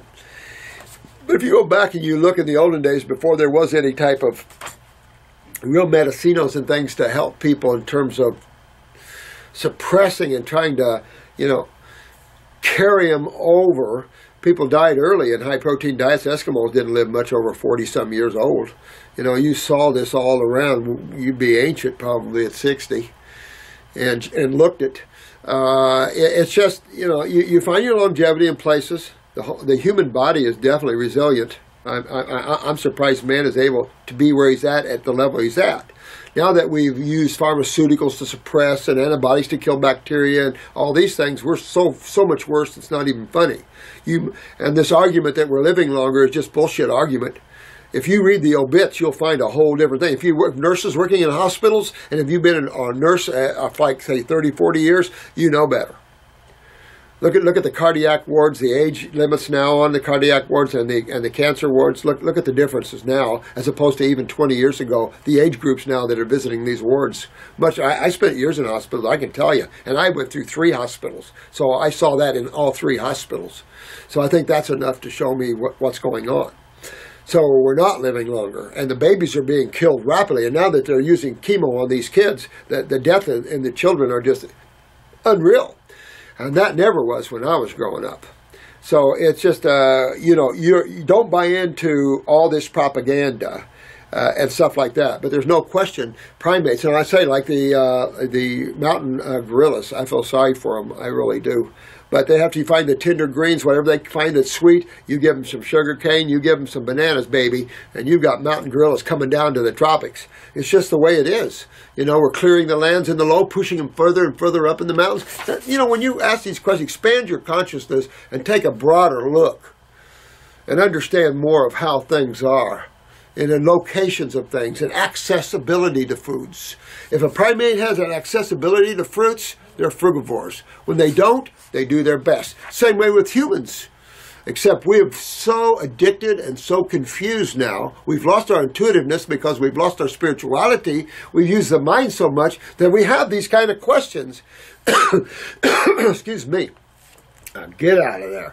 In theory, I mean, these are all just ridiculous theories that hold no water in truth. Do this. Get about 20 kids from the ages, say, 5 to 10. Get yourself 2 tables, one fixed with all kinds of vegetables, the other fixed up with all kinds of beautiful colored fruit. And you tell those children to go eat off the table that you like the best. Tell me, which table is getting the most attention? It's not the vegetable table, and these kids work more intuitively until they're so brainwashed that they don't know. So, I mean, these are kind of ridiculous questions. I've read that monkeys don't eat oranges. What can you tell on that? I don't know. I've never seen a monkey eat oranges, nor had access to orange trees. I don't know if oranges grow around where monkeys are orangutans, primates, because there's all level of primates. You have your lower primate consciousness, and you have your higher levels. Now these chimpanzees, remember that group of chimpanzees that hurricane broke this lab apart, and all these chimpanzees? There's actually chimpanzees now that are cannibals. Now, they've done studies with cannibals. Saw a whole study done by National Geographic on cannibals. Not a good picture of what happens to their health. Matter of fact, the women and children get the meat. Actually, the men in these cannibals actually get boar meat because it makes women febrile. It destroys them. I mean, there's studies done on this. And yet these chimpanzees are killing each other and eating each other. That's aberration. That's mutation. And man is getting aberrated and mutated just by the chemicals he's ingesting. It's just a sick world, guys. Sick world. How much regeneration is possible, and have you seen? Is it possible for a person with trisomy 21, I don't know what that is, to see his genes change over the course of a life if he goes 100% fruitarian with plants, mono-eating, juice fast and fasting? I've read plants needs around 3 generations to regenerate. No, you know what? I've seen a lot of tissue regenerate genetically, and you can see that in the iris. When you see the healing lines, you can see these genetic lesions regenerate. We've seen old weaknesses regenerate in people. Oh, not in lifetimes. Not lifetimes at all. We see it within years. We see it I've seen regeneration. I saw a 95-year-old man come in here. He was supposed to go to dialysis. And on Wednesday, he was in on a Monday morning. And he didn't want to go. And I took a picture of his eyes, and he did have a big lesion in the right kidney. I still remember the right kidney. And I told him, I said, well, his creatinine wasn't bad. I said, you don't have to go. I said, you just get yourself on all raw and pull yourself out of this. And so I used the herbs, got him on the raw, got him on the fruits. And I told you about that. The picture got real cloudy on his right eye. I could still see the lesion and everything. But I wanted a clearer picture. And I didn't get to him for 1 month and 3 days. Now, this guy had major strong constitution. This is how you see why strong constitution people regenerate so much faster. Oh, my God. And so he, in 1 month and 3 days, started seeing healing lines in his kidneys. He never did go to dialysis. I had a friend that was a fruitarian with me. His genes were just so strong. He was regenerating his teeth enamel. I never could do that. He was. So there's a lot of variances, man. Life isn't perfect. What are you talking about? But there is regeneration totally. And if you don't live in that world and believe in that world, I feel sorry for you because you'll never get yourself well. And I think enough of these questions that you're asking, I think you ought to just put yourself on the program and try it. Really try that. Do a vegetable diet for all raw, but do a vegetable diet, all vegetables for a month, and then do all fruit for a month. I'll do the vegetables first, though, and then I would do the fruit for a month. Get your good fruit, go up that way. Can you tell what's the most powerful for detox? Oh, always. You're asking me questions. This is why we teach this, man. Because this is just what I've seen in all the years I've done this. Believe it or not, I don't care. This is all free to you guys. I don't care. Raw food diet with herbs, fruitarian alone, fruitarianism with herbs. Any of these things are great. Any of these things are great. Anything. I like to start out, someone that's really toxic, I like to start out with a salad at night, fruit all day long, and the herbs. Then I like to get rid of the vegetables. Now, some people are so toxic that they have to do 2 vegetable meals a day and 1 fruit. And I remember Babe, she couldn't hardly do any fruits initially because her lymph system was so bad that she would immediately have problems, so she had to go to vegetables for so long. And I think that everybody's a different case. But for me, if you want to start getting well, then you're going to move yourself to 100% raw. That's number 1. Huge magnetic difference. If you've never done that, then get rid of everything cooked. Do 100% raw. And then do 100% raw for 1 month. And then just add a cooked meal in there and see the difference. You're going to see the difference. I don't have to tell you. Experiment on yourselves, man. So then do a salad at night and fruit all day long. And then get rid of the salad after about a month or 2. And do fruit all day long. And at night too. Then do mono fruit. Just go to a mono fruit and see how you feel.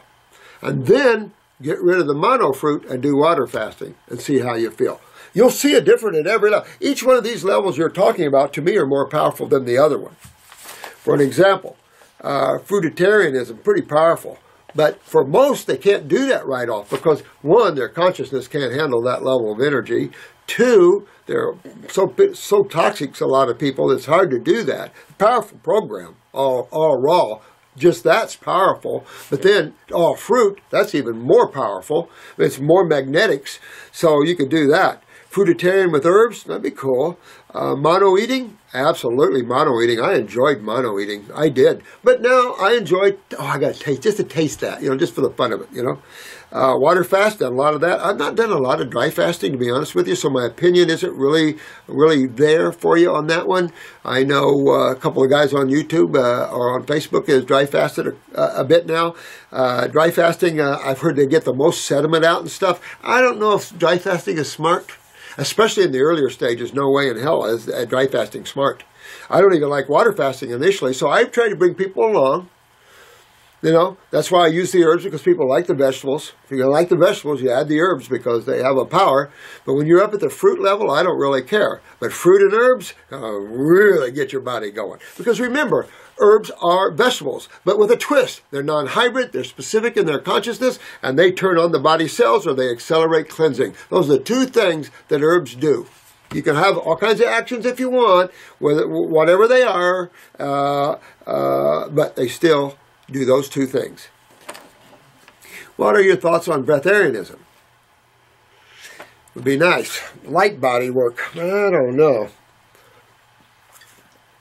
We've talked about that before in other videos. I don't think it's possible. I know Johnny Love Wisdom probably went nuts trying it. I don't know. But for me, I don't know. That's at a level of consciousness. Maybe if you're living in a cave, but I don't. These are levels that only those spiritual people would want to trod. That's really pulling in the God force, and that's another thing, you guys. The more spiritual and the more God force you pull in, that's the highest form of eating there is. Because all these plants are pieces of the whole. And when you're consuming the whole, these pieces mean nothing. So it's hard to explain that. But if you're going to be a breatharian, you need to be connected to the God force. That's for sure. And you need to learn how to live in the now, because mind requires energy that needs a stimulant side like fruits or something. Have you met someone who is one or is... You know what? I did meet there's that lady from Australia, I think, that claims to be a breatharian, but then she also claims that she eats intuitively. So I don't know how you can eat and then be a breatharian. So I don't know. And it's not a level I would think, for a conversation, I think it'd be cool as all get out not to eat anymore. And you have to worry about eating. But then again, that's why you have the 5 senses here, so God experienced all these levels of pleasure, taste, and all that. If you lose your sense of taste, I'll say this, while you have a body, when you lose your sense of taste or smell, and then you get it back, you'll know the difference of how important it is that the human body can smell and taste, as opposed to not being able to. It's just another level of God experiencing itself and all the endless levels of tastes and smells and things like that. Of course, when you get into the light bodies, there isn't the smells and the taste. So it's a different level. It's more consciousness It's just a different level of, I mean, it's just hard to explain that. About the calories, what do you think of? I don't think about calories at all. I don't even consider that an issue at all, ever. I don't consider it an issue at all. Energy is the key component to all life, and that's what I consider. I've read that monkeys eat 5,000 to 6 calories a day. I never see that. I have to disagree with that one because I never see that. I spent a lot of time at zoos and stuff. I've been an avid researcher mentally for years of this, and I never see that. I never see a primate getting 5,000 to 6,000 calories. Whoever said that?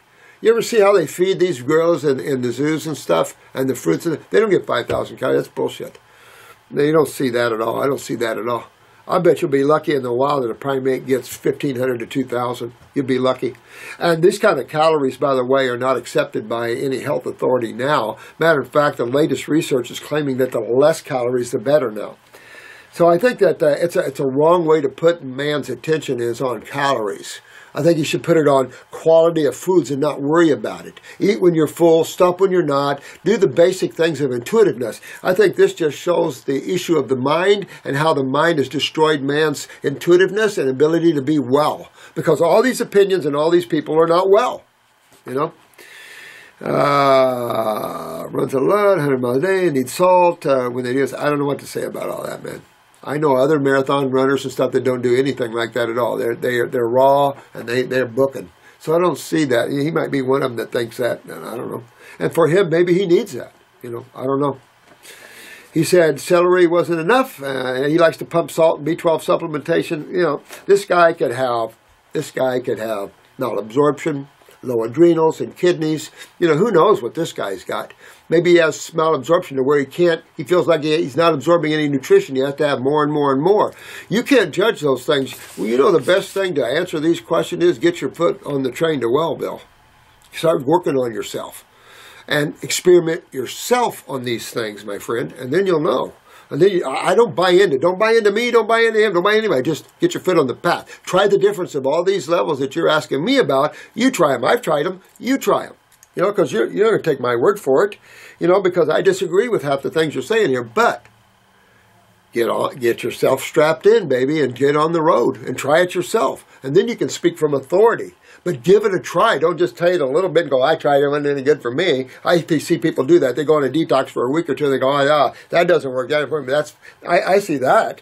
You know, people make these opinions after they do a month or two and it's like, excuse me, dig in, baby. Dig in. I think he has a great lymphatic system and adrenals and to be able to do that since so many years. Not really. If he's having to pound salt like that, he has low adrenal function.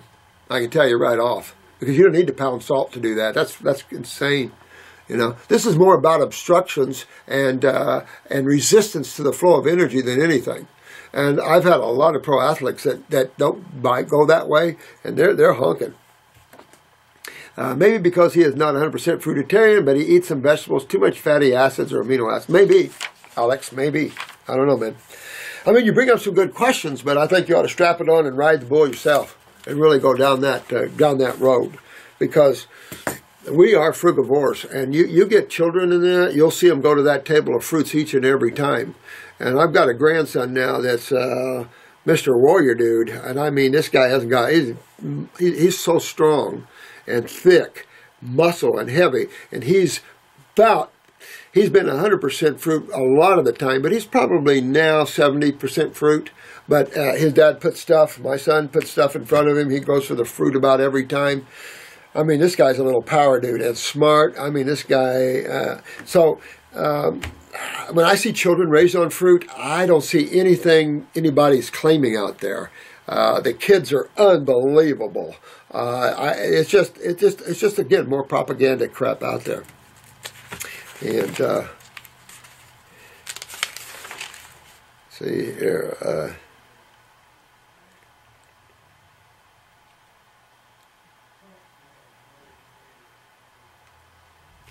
Okay, so here's a case. My wife has a pretty severe case of adenomyosis. Unfortunately, she has a pretty poor diet too. Can you please give some natural dietary advice to help clean her up? Brady. Brady, this is I would recommend her douching with the Heal All Tea, getting 100% raw, because she's going to have to pull and clean that uterine wall. I mean, this is how acids weld the uterus to the colon. So you've got to get her kidneys filtering and the adrenals up, and get that happening so she can clean the uterus and the ovaries and all that. But you can insert vaginally there, because the vaginal wall, she's going to have some problems. I don't know if she's ever done pap smears to check on atypical cells, but she could pop them as well. So this is real important that she going that way, because this is pure detoxification, Brady, for her to get this. She needs to go 100% raw, kick herself up into more fruit, start getting those kidneys to filter, and I would go in that way. Because she's infiltrating your tissues. And that's just all acidosis, all lymph. And it'll all get hard, it'll all weld herself to the bowel wall. Weld that uterus to the bowel wall, that's not good.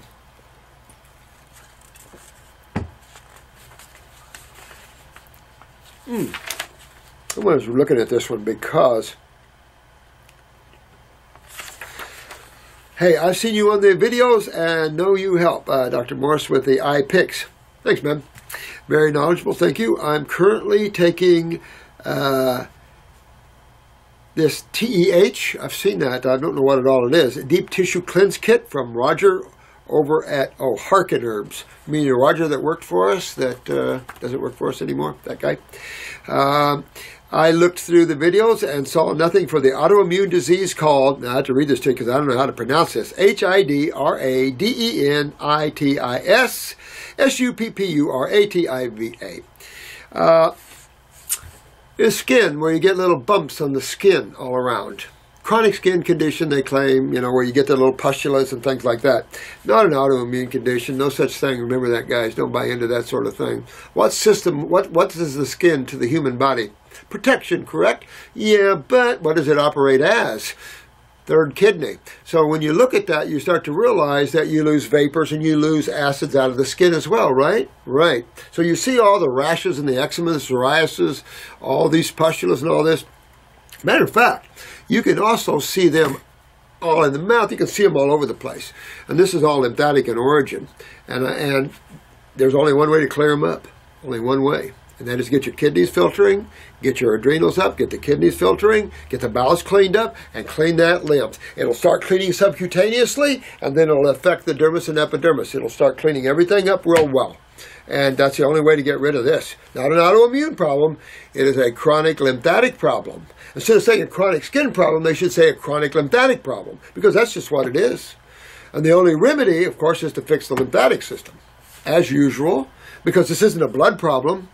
It's a lymphatic pustulas. The dumb medical industry knows nothing. Of course they don't, because they don't understand that system. That's why there's no remedy to any of these things, my friend. But you can get remedy. We see that a lot. You can get remedy with that easy. But you've got to get the kidneys filtering. You got to clean up the bowels, get the kidneys filtering, and get yourself sweating too if you're not sweating. But I was wondering if Dr. Morse could oh yeah, absolutely. Also I was wondering if he knows if you can initiate adult tooth to come in at the age of 31. That might be interesting. I've never seen that one, but you would need a couple of things to go with this, wouldn't you? First of all, you'd have to make sure that your lymph system's pretty clean here, right? Because the more acidic we become up in these areas, then you're breaking down. You're not promoting growth, right? So you're going to hydrate interstitially, right? You could do that.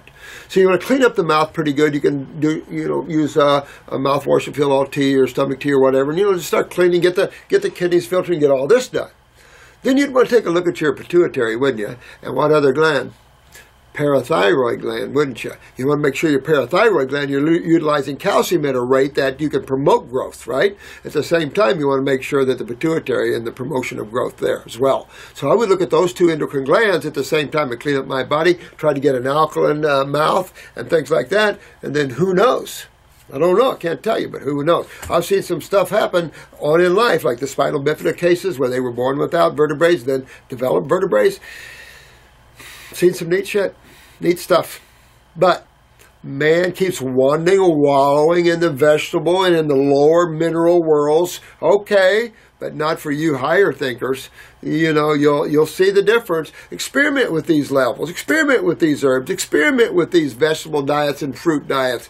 Don't take my word for it. Experiment with them. But I think you have enough people on Facebook here that can tell you the difference between the fruits and the vegetables. And you guys on Facebook, be careful that you're not pulled into ridiculous kind of crap on all these people that make these claims that have no clue. They're not doing what you're doing.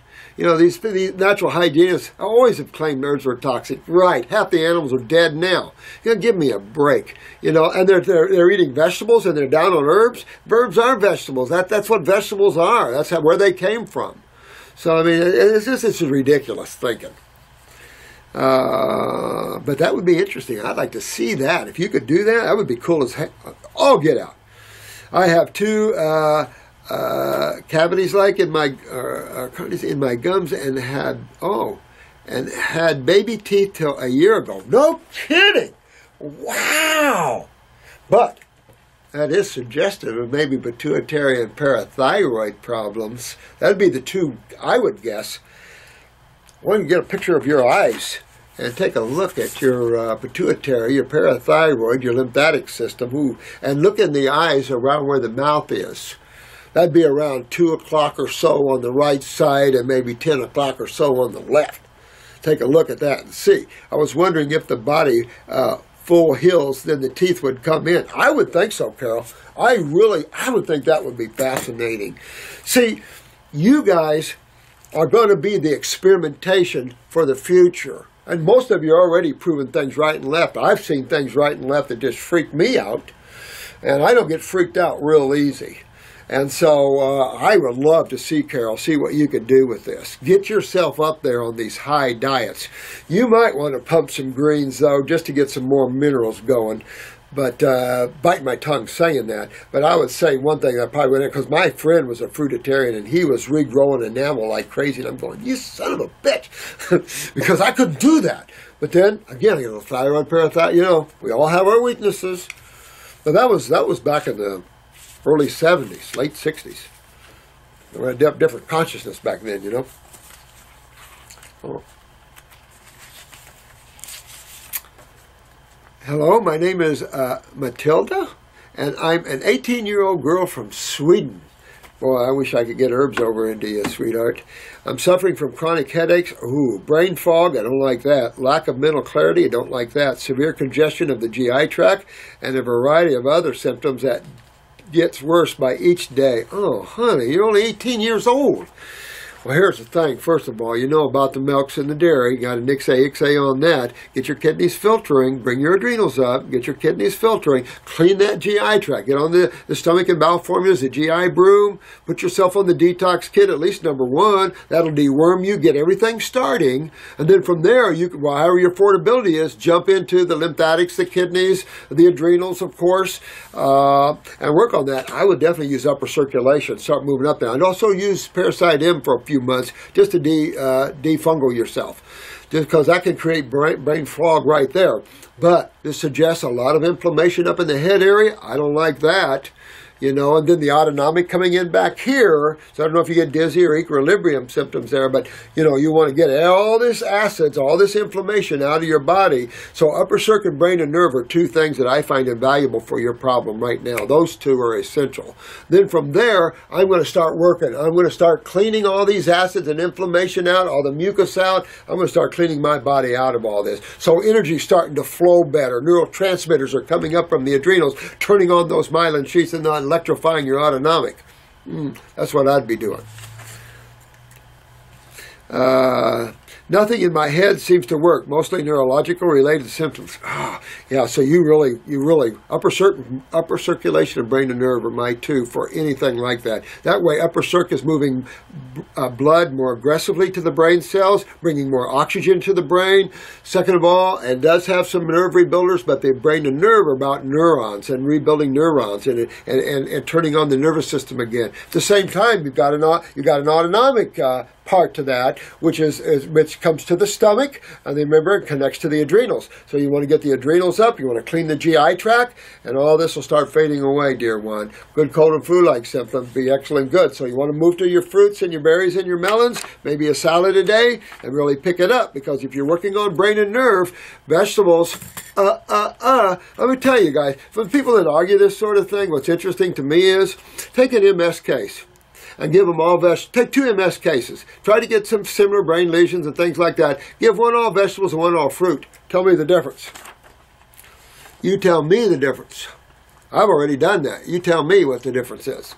I have been taking the glandulars for 4 months, as well as sticking to a high-fruit diet, accompanied with heaps of herbal tinctures without noticing any major improvements. Wow. Well, think about this. Upper circumbrain nerve, hit that. Do the parasite M. Try to get all this fungal out of you.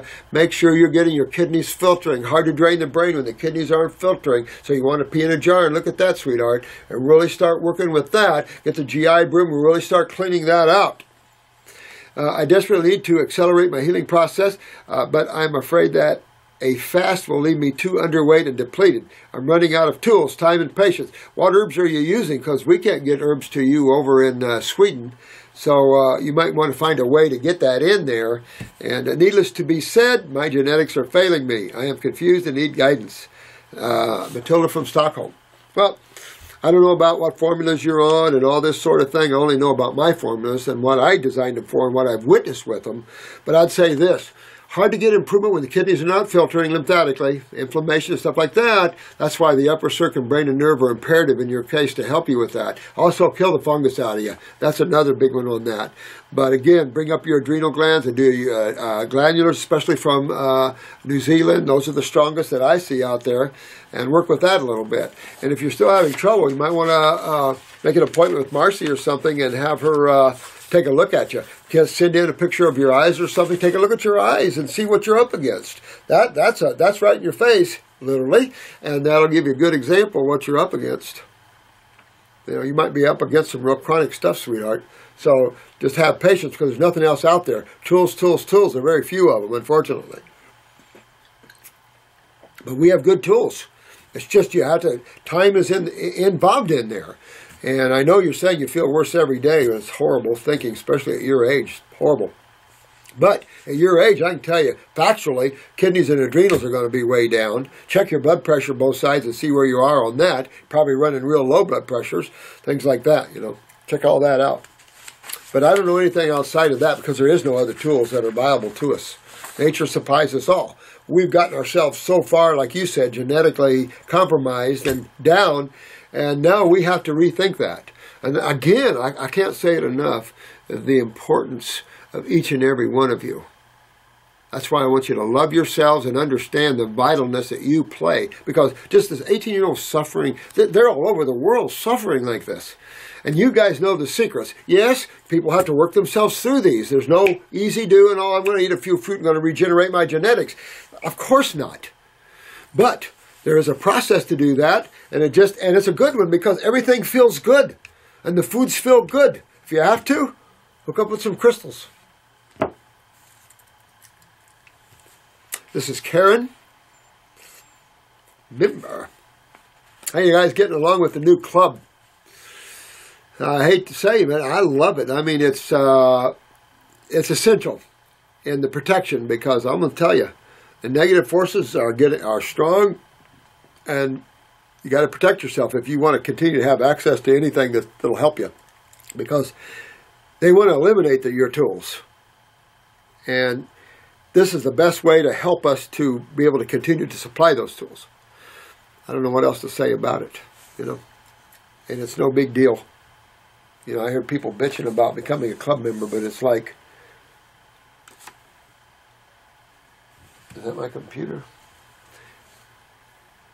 What's the big deal? We're all friends. We're all part of the same movement. We're here as God people. That's all it is, you know, and we're connecting that way. And we're here to help the world, but we want to do it in a protective way.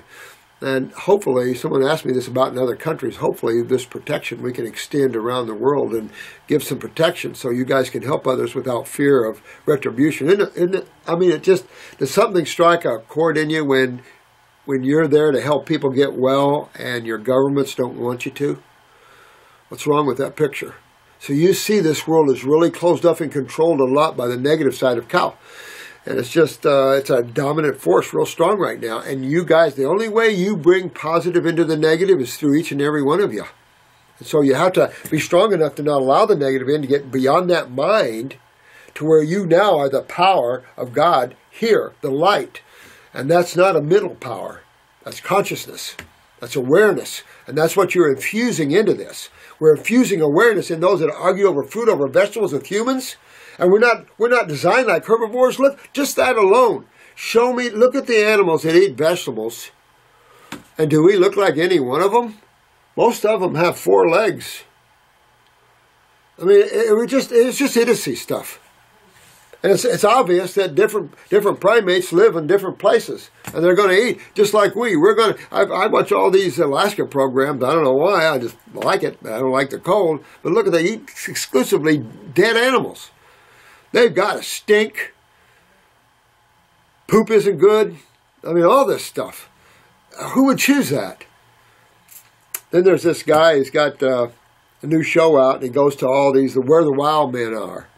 I love that guy on the island in New Zealand. I mean, in Australia, the guy off that island. Oh, I thought he's a cool dude, man. Funny. But he just did one in Texas, western Texas, out in the desert. And this guy was a fashion photographer in New York that said, nope, I want freedom. And he sold his place and bought a bunch of acres out in the desert. And he was being asked by this guy about why here, and he said, well, at least it's not cold and it doesn't snow, and I don't have to kill all my food to eat it. All right, Karen, the first day of the best part of my life began the day oh, thanks, sweetheart. I love you. Thanks a lot for that. I'm currently on a chemical metal detox, doing green drinks with parsley, cilantro, spinach, cucumber, celery. Oh, that's great. Oh, that's great. That's great. That's a great drink, too. That's a good cleansing detox drink. I really like that one, too. I'm not against green drinks and stuff like that, especially when you take the pulp out of it when you're detoxing. I'm not against that at all. You know, we can play and have fun at all these levels. You know, one doesn't have to always be just a fruitarian, but if you've never experienced some of those levels of mono fruits and stuff, have fun with that, especially in detoxification. You're always going to come out in balance in a world like this because you would have to live in Costa Rica or Thailand or somewhere to be all fruit. And Yaz, I don't know if you're all fruit, and Yaz, don't worry about that club, okay? But, eating all fruit, that's a buzz. And last time I talked to Yaz was a long time ago. He was having a hard time with energy, too much energy, and this has been the thing. Can we handle it spiritually is the question. And she's also taking the Kim Metal Detox Formula. Yeah, you probably wouldn't need to spend the money on that. When you're doing those greens like that, you probably wouldn't need to spend the money for that one. I mean, it does have other herbs in there to help you, of course, but you're doing pretty good with that side of it. I think the other side of that is move lymph, because the blood isn't the major detoxifying fluid that you need to worry about. The metals are dumped into the lymph system, so interstitially, that's where everything is held, and that's where inflammation is bred, not in the blood. So that's a real key there. That's why you always check hair analysis instead of urine or saliva for toxic metals. You want hair if you're going to look at that. But you want to get interstitial. You want to move that lymph if you really want to get the heavy metals. And how about the neurotoxins? They're just as bad as the metals. So you want to get all that out as a detox. And the lymph is the system. Because you clean up the lymph, which will make you clean the spleen, make you clean the liver and all that, the blood will clean itself up real beautifully. But remember, even blood, everything's dumped interstitially. You can't carry heavy metals in the blood. You can take things to pull them into the blood, of course, but how much do you want to do that? Compromising blood pH? Good way to kill yourself. How long should I stay on the green drinks? It's up to you. Do intuitively, you know. Do it for a couple months if you want, but do the fruit too, because they'll help clean the lymph too. They'll help your grapes are a heavy metal detoxer big time. You know, these foods detox these metals and stuff out of the body big time. But you have to get the kidneys filtering. Does that make sense? Yeah, because now you're going to clean, even the blood, remember, cleans a little bit in the kidneys, mainly in the spleen, but everything cleans toward the kidneys. Kidneys not filtering, bam, right? So kidneys can become full of heavy metals, particularly copper and the like. Don't like that. And then the head, mercury, like this one poor girl, she could have high mercury levels in the head area. You've got to detox that sewer system, which will then detox the blood. It's like in dialysis. You're just detoxifying the blood. That doesn't detoxify the lymph, so the patient continues to get worse and shows all the lymphatic things from neuropathies to gangrenes to everything else. That's because they're not detoxifying the lymph, they're only detoxifying the blood. You detoxify the lymph, you'll then, in turn, detoxify the blood. I believe I am highly toxic as I have been overly sensitive to chemicals, perfumes, soaps. Absolutely. Absolutely. You're right on with that, I think, dear. For many years, I can't afford to get tested to find out. I wouldn't even worry about it. Just clean yourself out. I highly suspect mercury. Well, a hair analysis is, I think we charge like now, it used to only be $60, and it went up to $75. I think it's like $90 now or something for a hair analysis. As I have had a mouthful of amalgam. Yeah, same here. So you know you got mercury. So you just detox. Don't worry about the small stuff. You're doing good. Your focus is good. That were done and redone every time they cracked. I know it. Didn't that suck? And I, as a child, played with mercury, you know, with pennies and changing pennies from copper or whatever to I had a bad reaction to my regular hair color. Yeah, I know. And I'll tell you what. You ladies at perm and everything, holy crap, what a toxic procedure that is. Remember, most hair beauticians fight either MS or what else? Brain cancers. I know, scary stuff out there, guys. Chemicals on the skin means chemicals inside the body. We've given in the scope of infiniteness, so to speak, this small period of time, man has been going down a bad, wrong road. Will probably be a nightmare from hell, memories lost. But it'll bring balance in the mind of how to use and when not to use, when to hold them and when to fold them and when to run. And some of this chemistry means run because this stuff is bad. These pharmaceuticals and these antidepressants and anti-anxieties, run. Be careful. You know, the suicides and all these kids going crazy on these antidepressants. Nobody blames them. Oh my God, what a sick world. And you guys are here helping to make it unsick. And you need your just due. So I'm placing a huge gold star on every one of you. The star of God. Oh, you can use the hennas. You know, you said I had a bad reaction to a hair color a few months ago and was very dizzy for 6 weeks. Oh, crap.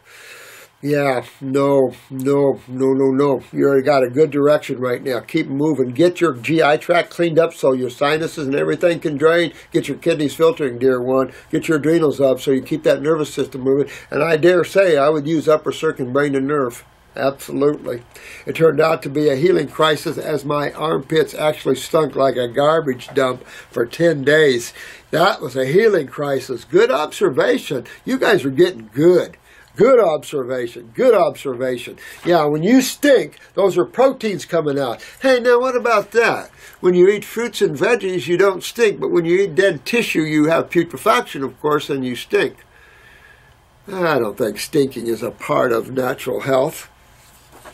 I'd rather smell like the food I eat, right? And that's just what we do. We smell like the food we eat. How interesting is that chemistry? So I'd rather smell like a grape or a banana or a mango than I would a turnip or a carrot. Thank you. You hear that? That's what you need to clean out, that damn mucus.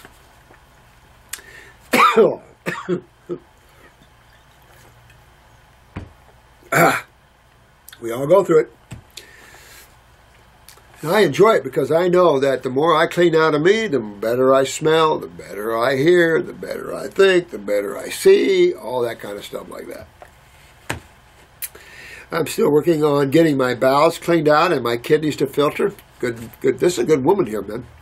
So that my head will open up and begin. You got it.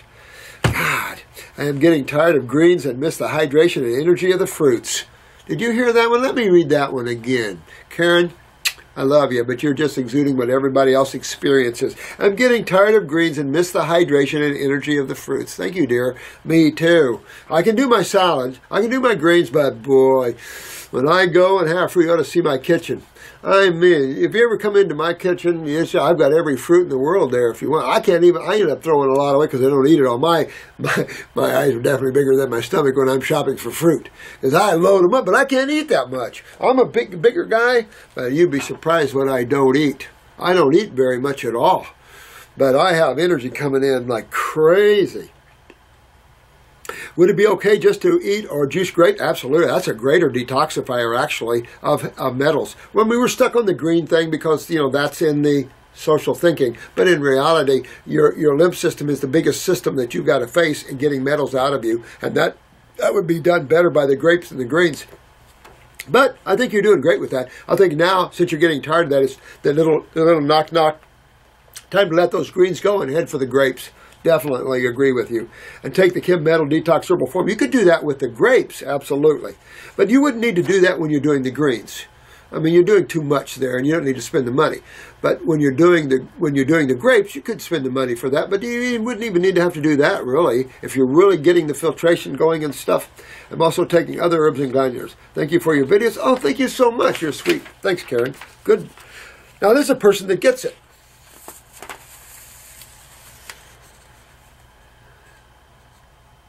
Okay, it says, hi, thank you so much for allowing me to send my inquiry because I have seen several doctors who can't help me. Well, that's why we're here. That's why we're here. Oh, this is Julie. This is why we're here, sweetheart. I'll tell you right now. I noticed that my scalp started to have an odor about 3 years ago. Uh-oh. It smelled dirty, dingy, moldy, sour milk, and like wet dog. Wow. Well, I'll say this. You probably are fungal up to the max, dear one. So I can tell you have very weak adrenals. You're not filtering. You have putrefaction. You have too much putrefaction, all this up in your head, but this is also moldy smell. You've got heavy fungal problems in your body, my guess is, and you're not moving lymph very well at all in the head. So you're one I would probably live on like a parasitic, like Parasite M, but antifungal for quite a while. At the same time, I'm going to be cleaning the sewer system out that most of that is in, because that's essential to get fungus done completely. If you see people that have fungus, toes and toenails and fingernails, you can't get rid of it completely with just antifungals. You need to move lymph. Then that sewer system, remember this commercial for Lamisil? So remember, move that lymph. And you need to drain up here because, man, nothing good can come with this. And if you're getting odor out of the scalp, honey, that's your sewer system. And that sounds like heavy fungal problems too. Mold, the like. So you want to get that out of yourself. My dermatologist gave me, keto cortisol something shampoo or whatever, but that seemed to only work for a short time. You know why? Suppression.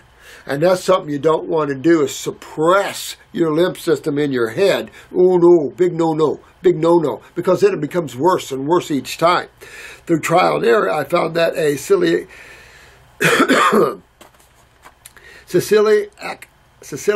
acid shampoo and selenium sulfide shampoo, all suppressants, honey, all suppressants.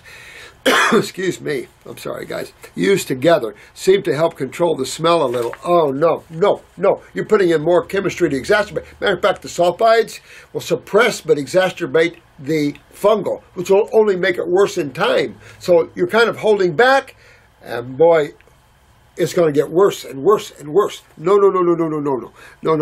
If you're going to do anything, do hot and cold, hot and cold, hot and cold. You want to open, you want to open. You want to drain, you want to drain. You want to open and clean, and I have to tell you, kill, because I think you're heavy fungaled up. I have to use it every day or else the smell returns like a punch in the face, and it's going to get a bigger punch and a bigger punch and a bigger punch, and now you're going to affect your central nervous system. And no, honey, no, no, no, no, no, no, no. Detox. Live with it for a few weeks or a month or two, and get into the extreme detox. Go all raw. Move up into the course we've been talking about. Get your kidney formulas. Get your adrenals up. Get your bowels cleaned out. Get everything so it can drain. That's your only savior to find remedy, and all that'll clean out. And of course, you want to promote sweating. Even if you stink, who cares? Promote sweating. Get away from people for a few months. Get all this out. Because if you keep suppressing with sulfates and sulfides, not good. Nothing ever good comes of that. You'll suppress bacterium and you'll promote fungal growth. No, no, no, no, no, no, no. And you'll suppress lymph growth and you're just suppressing and adding to it. No, no, no, no, not good. I used to have dandruff. Look at this, guys. Look at this. Look at this. I used to have dandruff a long time ago in her early 20s. So right there, she had lymphatic drainage problems right there in the head. But no one knew how to tell her that. Get some blue or whatever. Suppress that lymph system. Oh my God. No, that's why it got the bad rap it did. You know, these shampoos and antisuppressants like that, or suppressants like that. Oh my God. No, no, no, no, no. But poor thing, honey, in your 20s, you were having lymphatic problems in the brain. That's not good, sweetheart. You got to get everything out and moving and promoting, sweating. Make sure your thyroid is up. And now this is pituitary. This is everything. You just have to see all your related symptoms. It'd be interesting to look at this case on Facebook and see all the symptoms. But I haven't had flakes for since then, but it never smelled. That's because you've done nothing but suppress all that. I am now in my late 30s, no flakes, but just this smell. I've tried the apple cider vinegar on the hair that made it smell like an Easter egg. No. There's not. You've got to promote elimination of your sewer system. This is your sewer system, and in my opinion, you're heavy fungal up. So there's two things I would advise. That is hit your fungus with like Parasite M. Spend a few months on that one, and really dig into my lymph system. I really would get upper circ just to get blood moving more aggressively up there. But you want to use hot and cold showers and really promote scalp and promote elimination. Not suppression, elimination, and you'll get this done. Because you've got to go back and fix why you had the dandruff when you were in your 20s. You got to go back and fix some things. Let me see here. I'm trying to change my diet, but it's too early to tell if that's working. No, you got to go 100% raw. And it's going to take you a while to get up here and get this done. It's not going to be overnight, sweetheart. Don't look for an overnight remedy. It's not going to happen to you. You've been building for years to get here. So you're going to take a lot of months to get back. So don't freak out. Just go for it. Get it done, because any other way, you're not helping yourself. You're suppressing it with this selenium sulfide shampoo. Not good stuff. Not good at all.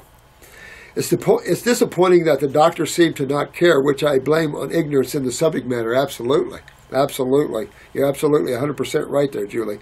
This has been very emotionally stressful. I bet it has. You're a female on top of that, so it would be emotionally stressful for anyone. But there's only one way to get remedy like this. Seen some of these cases before where they got bad odors out of the head. I know others can smell it, and even some coworkers have made comments. I would do my best to work this out, and you want to promote. You want to put you could even do saunas and stuff, and get yourself really sweating. You want elimination, not suppression. And once you achieve that smell will go away. But I will say that I still feel you're a high fungus lady here. I'm worried that I have some strange illness. No, not strange. Also, the medicated shampoos that I use are damaging to my hair. And hair follicles, which are located where? And has dried it out like straw. See, Nixay, start going the other way. Promote elimination, not acidosis. You're promoting acidosis. You want to promote alkalosis or alkalinity. I can't use any conditioner because it seems to make my hair smell. I would use anything. Get Barner's peppermint shampoo, in that Dr. Bronner's or whatever. That's what we use at home. I love those simple shampoos like that. But you really just want to promote elimination. This is inside the body, and you want to get it outside the body, and this is your sewer system. That's why the dandruff in the first place.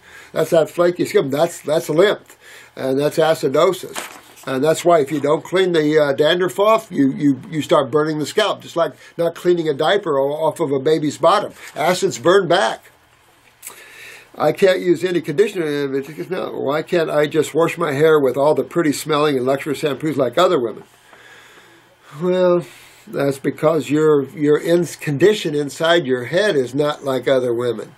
You're backed up lymphatically too much, honey, and it sounds like you have a high fungal level, and you could have high sulfur in your body from sulfur drugs and stuff, even using sulfate shampoos and stuff, bringing that in. And that only instigates more fungal problems. The smell is so bad and so debilitating to my social. I can see that. I need some relief, and I can't find anyone to help me. Can you help me? I can help you fix that right out of there. I can tell you, I can't imagine you. I've never seen where anybody couldn't. There's no way that you could not get this. I'm just telling you, it's not an ailment. It's toxicity, and I'll have to say that you're probably full of fungus. I really have to say that. You are saving the world. Oh, thanks, sweetheart. Well, Julie, there's no reason you can't clear this up. But I would stop using these shampoos and head toward elimination, even though it might not be pleasant around you. You say, I'm detoxing. Excuse me. And try to find something, but everything natural. Everything natural and simple, and promote sweating. You're going to stink, but you want to promote sweating. Get this out. Do a fungal kill. Get the GI tract cleaned out. Get the kidneys filtering. And there's no reason on this planet you will have that any longer. All right? And this is Mark. Hey, Mark. I have a technical question about bone marrow, cartilage, epidermis. Yeah, we've been talking about this. I'm reading your book. I want to say about this, Mark. I wrote that book for my classes 20 years ago or more. And I took that part out of a medical dictionary. But I'll be honest with you, Marcy and I have talked a lot about that because Marcy asked me about this. I don't know how she got. I don't know. It says lymph vessels extend throughout your body and mimic your blood vessels, and they are larger. The lymph and blood capillaries extend into almost every interstitial area of all cells. They are not found in bone marrow, epidermis, cartilage, and nervous systems. That's medical thinking. I can't, to be honest with you, even though I put that in there, I looked back at that and thought about that since you wrote that, and I have, since Marcy brought that to my attention, and it was Shannon that brought that to my attention. And it was like, you know what? I can't verify that. I cannot verify that. One thing is for sure, all these tissues, whether it's cartilage, whether it's bone or bone marrow or nervous systems, are cells. And there has to be a way for cells to dump their waste. And minimally so. If there's no lymph capillaries, that means the blood takes up both issues. Feeding and removing toxins. If you look at ionization and ions and what we were talking earlier, you're bringing in acids back into the blood, which has nutrients, and that can create another beast of another color in ionization and oxidation. And so that's why you have to keep this chemistry separate. You're talking about chemistry that's already at the end of cycles, whether it's a Krebs cycle or whatever, metabolism, respiration cycles. There has to be an elimination to some degree of these wastes. It's not a closed house where you recycle. At least, there is some thoughts of that. That goes back to breatharian and things like that, the recycling of wastes and the conversion of these wastes by the liver. That's a theory of another level of thinking, and I can't have that level and have stability on this site, if you understand what I mean. So I don't know what to say to you. Because I'm not sure about that, Mark. I will say this, that in all our thinking, there has to be elimination in the bone marrow because you have bone marrow cancers, you have bone cancers, and if the blood was removing the waste, and it isn't from poor blood flow. So I do feel, and today I do feel that there has to be microscopic lymph vessels where there's microscopic, or capillaries where there's microscopic vascular capillaries. I just feel that that's essential. It's possible, however, that the blood movement out of these areas ran through the lymph system closer to the lymph vessels or the spleen where that's dumped quicker and cleaned quicker. It's possible, maybe. Hard to say.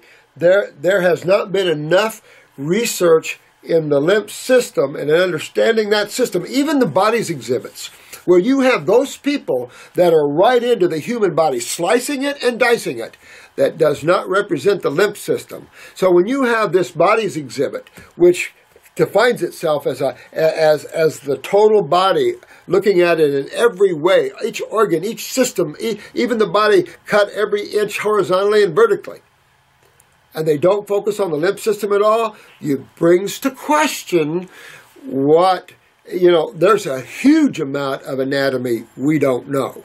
And when medical makes claims as if these are facts when they're really theories, I don't know what to say about it. I just don't know what to say about it. But when you see bone cancer, that isn't a blood problem. When you see bone marrow cancer, what's eating up the bone? Acids. Your blood can't be that acidic. That means acids aren't getting out of these tissues from the cells that are eliminating them. What does that say to you? So say me. So I don't know. That's the problem. Not much of that book, but some of it I had to take out of some medical dictionaries because I wanted to give as much well-rounded knowledge as we could. Also, the publisher did have a lady there adding some things in there at times, and that doesn't sound like anything I wrote. So I don't know. It's 20-some years ago. Hard to say, Mark, but in today's world with our thinking now, because we're growing in our thinking, because we're researching as much as we can. Staff brings me stuff. We're still trying to put it together so we all can see it at a far greater level. It's like Marcy pulling all this stuff about cancer and the mucus bonds around cells and how they're using chemo to try to break down this mucus bonds. Excuse me, but that mucus is what you're trying to get out. But it's going to be around cells for what reason? Protection. The problem with that is autointoxication. I don't know how you want to say that. Intracellular acidosis is how I say it.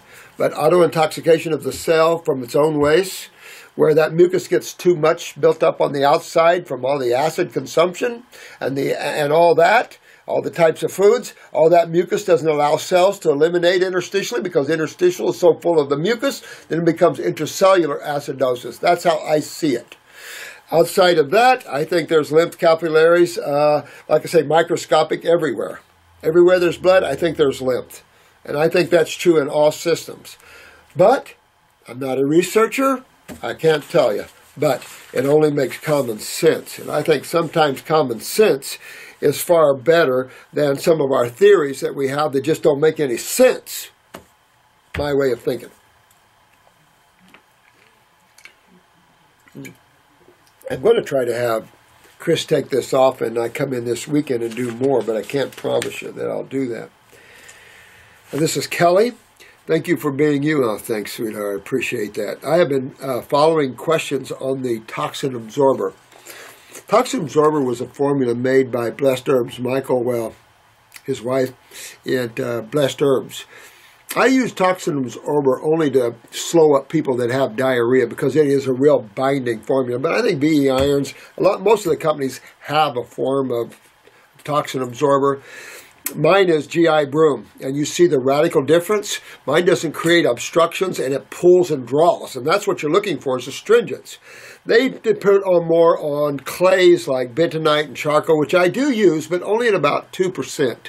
Because I don't want to bind, I don't want to lock people's bowels up. I want to gently absorb toxins, but it's not absorption of toxins what we want. We want to clean plaques off the wall, and we want to promote absorption. But we have to move interstitially.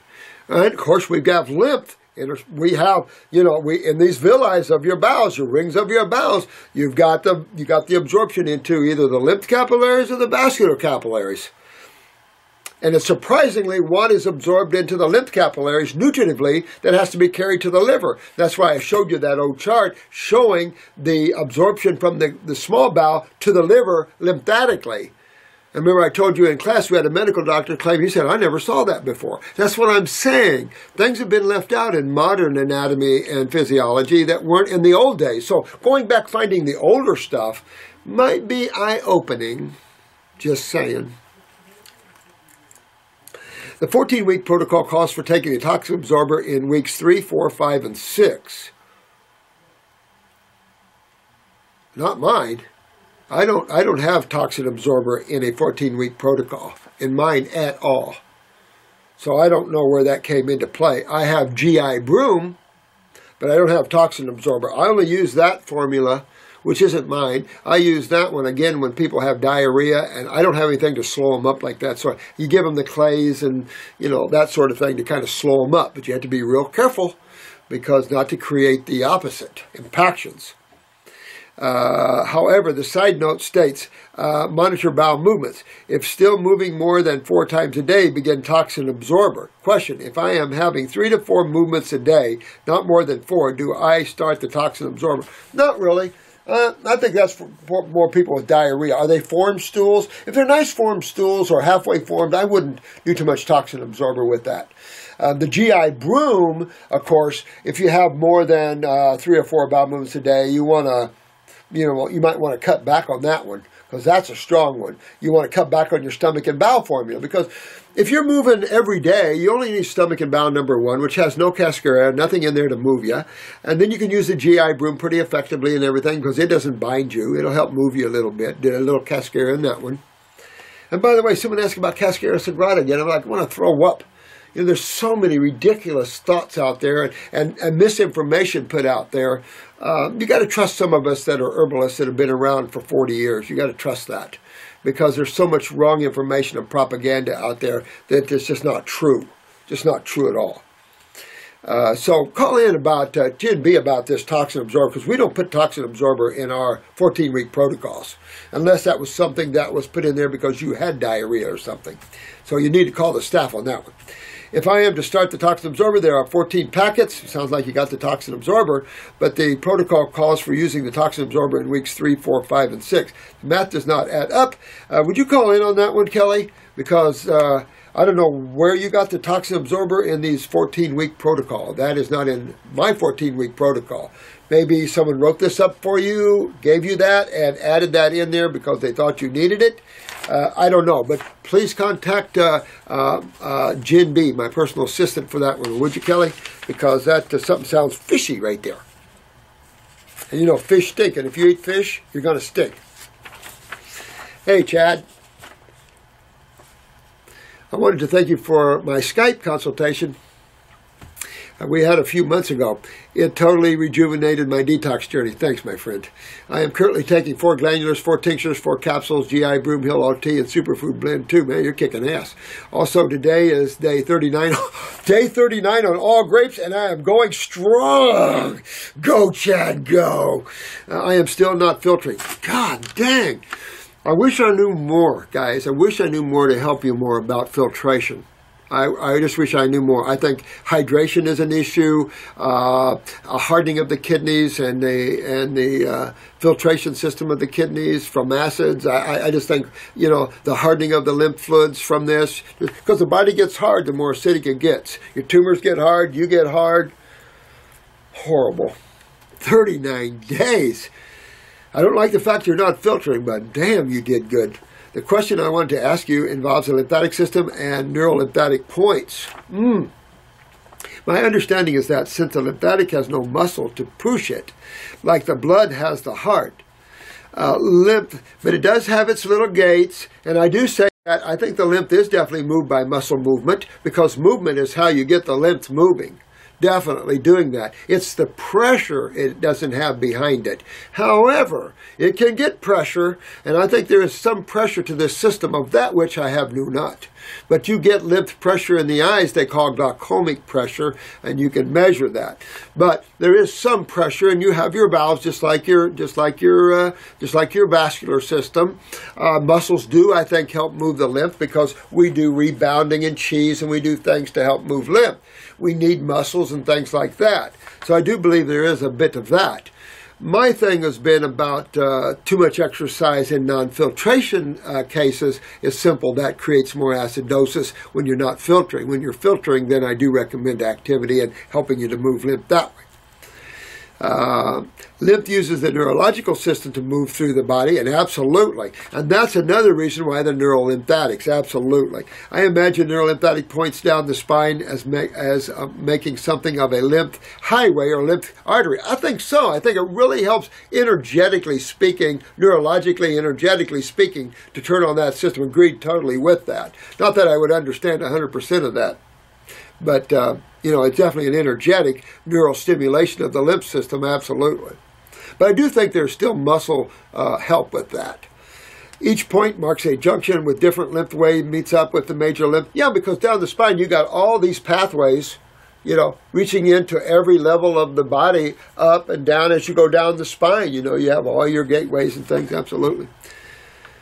Much like a stream flows down a river. Oh, you guys are getting good. Each of these points acts like a power station of sorts, moving the lymph. Is this understanding accurate? I would think to some degree, absolutely. If it is, I would Google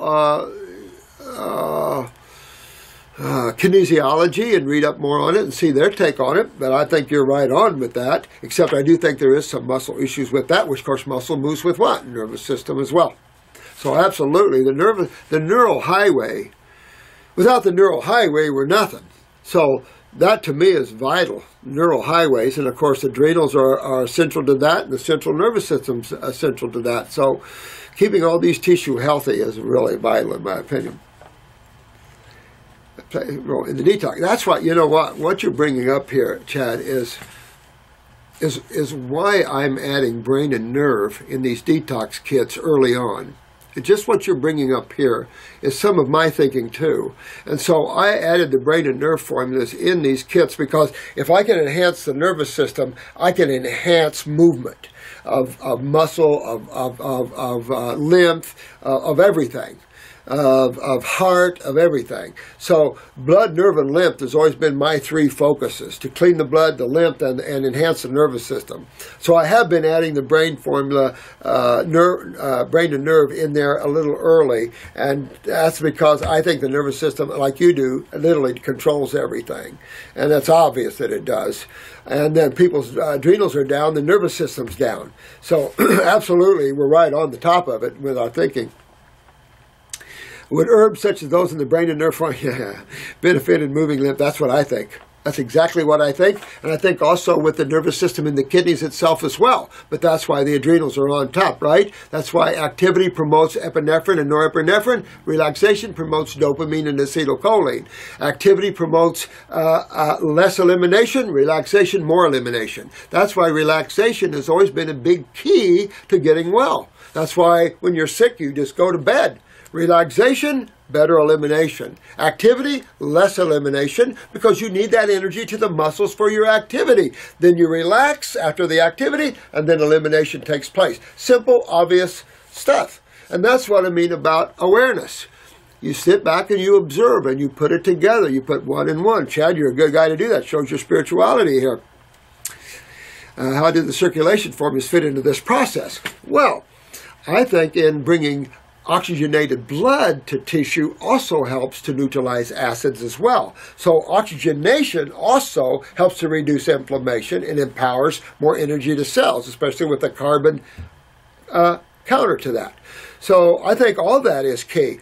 Blood flow with bringing oxygen and nutrients, alkaline nutrients to the situation for hydration to take place. The enhancing of the nervous system to enhance the activity of blood and nerve, but also the activity of the endocrine glands and the elimination, absolutely, and then the elimination of the lymph itself. I think all these things are vital to that, absolutely. So you're thinking, Chad, you and I are on the same wave channel in that type of thinking, absolutely. As I march down the path to Wellville, I feel that every day I understand how my body works a little bit more. So do I. And as we get deeper in our thinking and we expand and we see where their thinking is and where it's not, it helps to fill in the spaces. Absolutely. It is an amazing journey, and I could not have done... Oh, thanks, my friend. Love you, Chad. You know what? And we couldn't do it without the fruits and our friends the herbs. Sorry. So those are the naysayers. Have fun being a naysayer. But if you really want to participate, strap on the rope or the robe and get on the bull and take a ride. I only have time for a couple more here. Sorry, guys. This is Dan. My name is Dan. I'm 29 from Hamburg, Germany. I brought your book, The Detox Meal Stomach, and I follow you on YouTube. Thanks, my friend. Appreciate it, my friend. And I love the work you do. I'm trying to switch to the frugivore diet, but am fructose, histamine, and lactose intolerant. Well, you know what? I think the most important thing there, Dan, is to get yourself started with the vegetable side, 1 fruit meal a day. If you can tolerate that, find the fruit that you can tolerate right now, because they're so powerful. They're going to initiate a lymphatic response, which we mistake for a histamine response. So really, because you're stirring everything up, so slow down. Do your green drinks, do your greens, and whatever fruit you can deal with, especially in the AM. And your green drinks through the day and maybe a salad at night, or your green drinks through the day, particularly get rid of the salads. And start detoxing on a lower scale first. Get your kidneys, get the herbs for the kidneys, the adrenals, bring up your adrenals so you have a good steroid response. That's why you're seeing such a histamine response, because you have a low steroid response.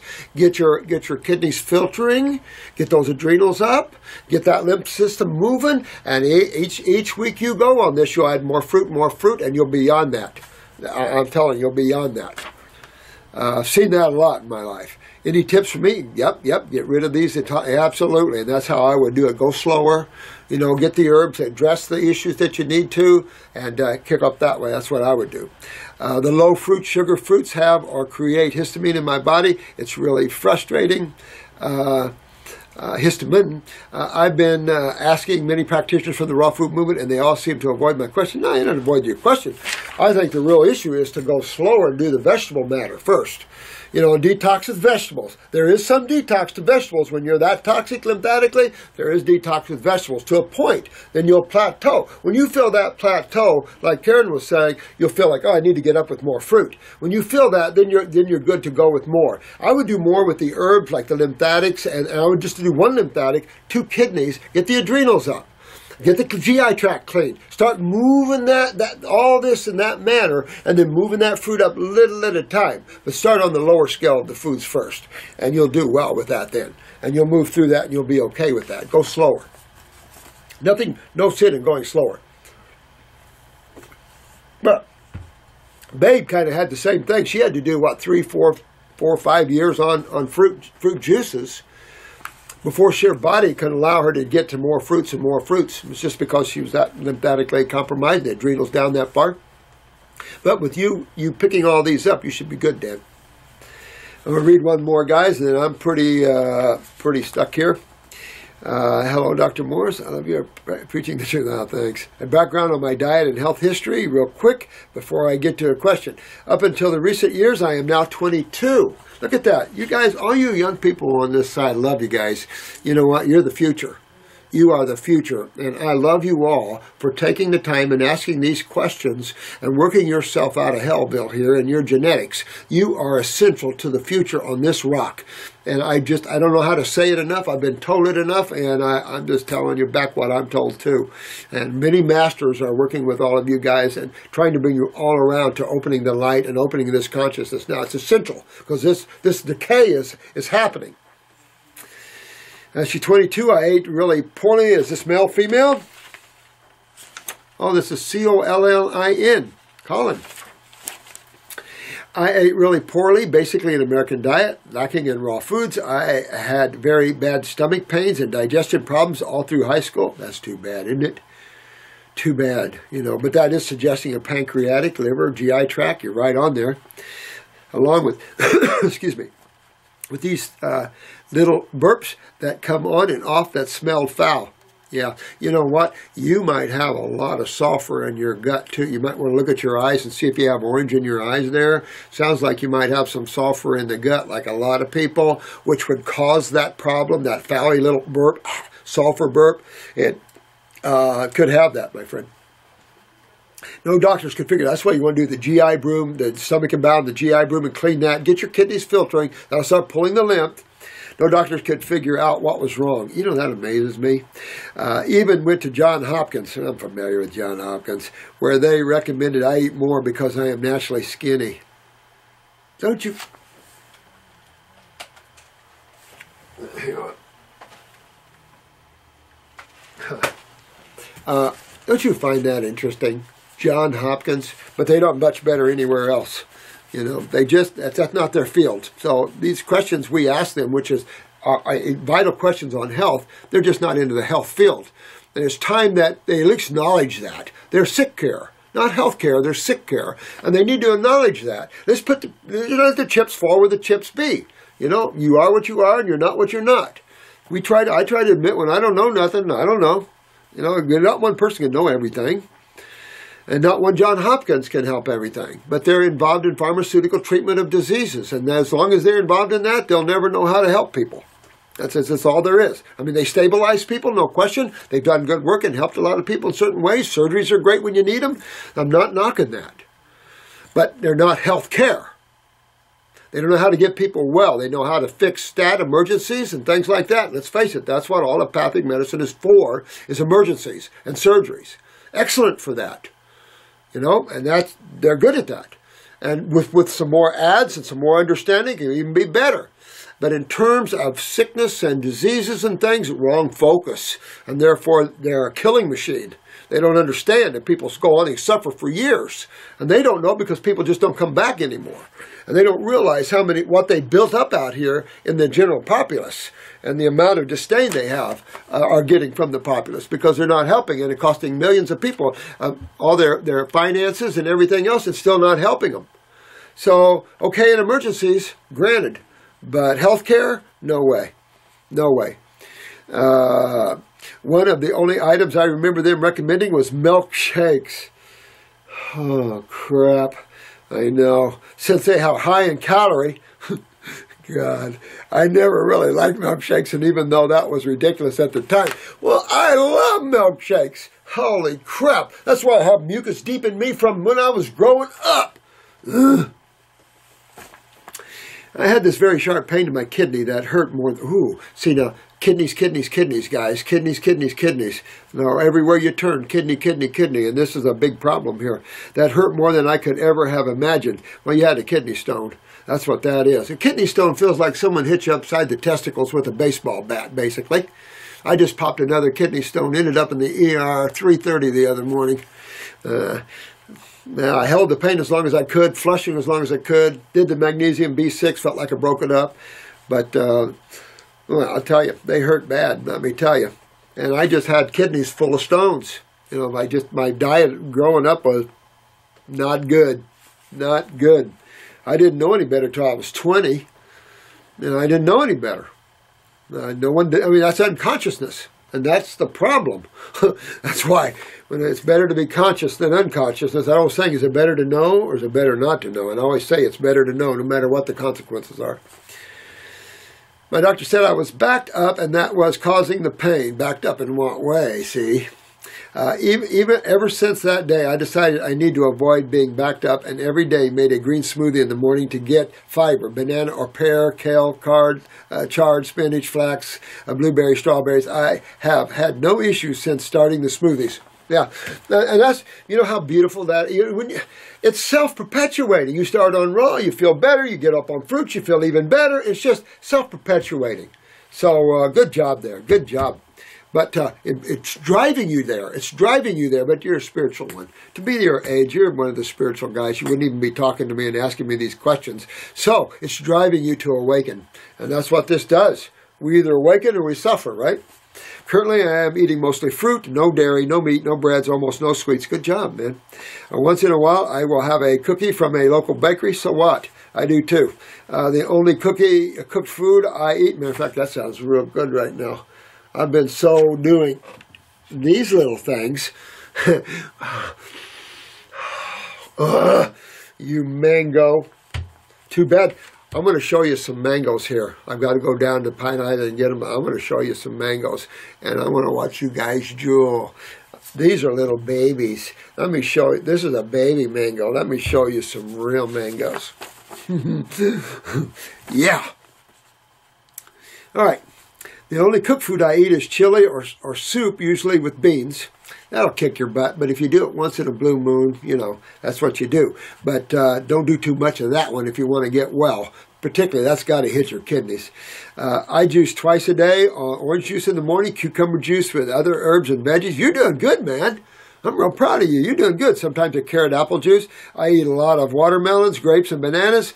Oh, this guy's got it down. Also, a few months ago, I did parasitic cleanse. I have cystic acne. Yeah, well, you're doing what you need to do to get to that. Remember, you get those kidneys filtering, then you start cleaning subcutaneously. It'll clean, get the bowels cleaned up. I have had for a really long time the acne that can take over a month to go away. Yeah. But you know what? Even if it appears to get worse as you're cleaning because you're expectorating instead of suppressing, okay, well, just keep working. It's like the lady with the smelly hair. Even though you're going to go through a little time where things are going to get more smelly or worse, you're going to come out on the tunnel on the other side because you understand why and what you're doing to find that remedy. So you're going to get your remedy, but you might have some ups and downs, with that.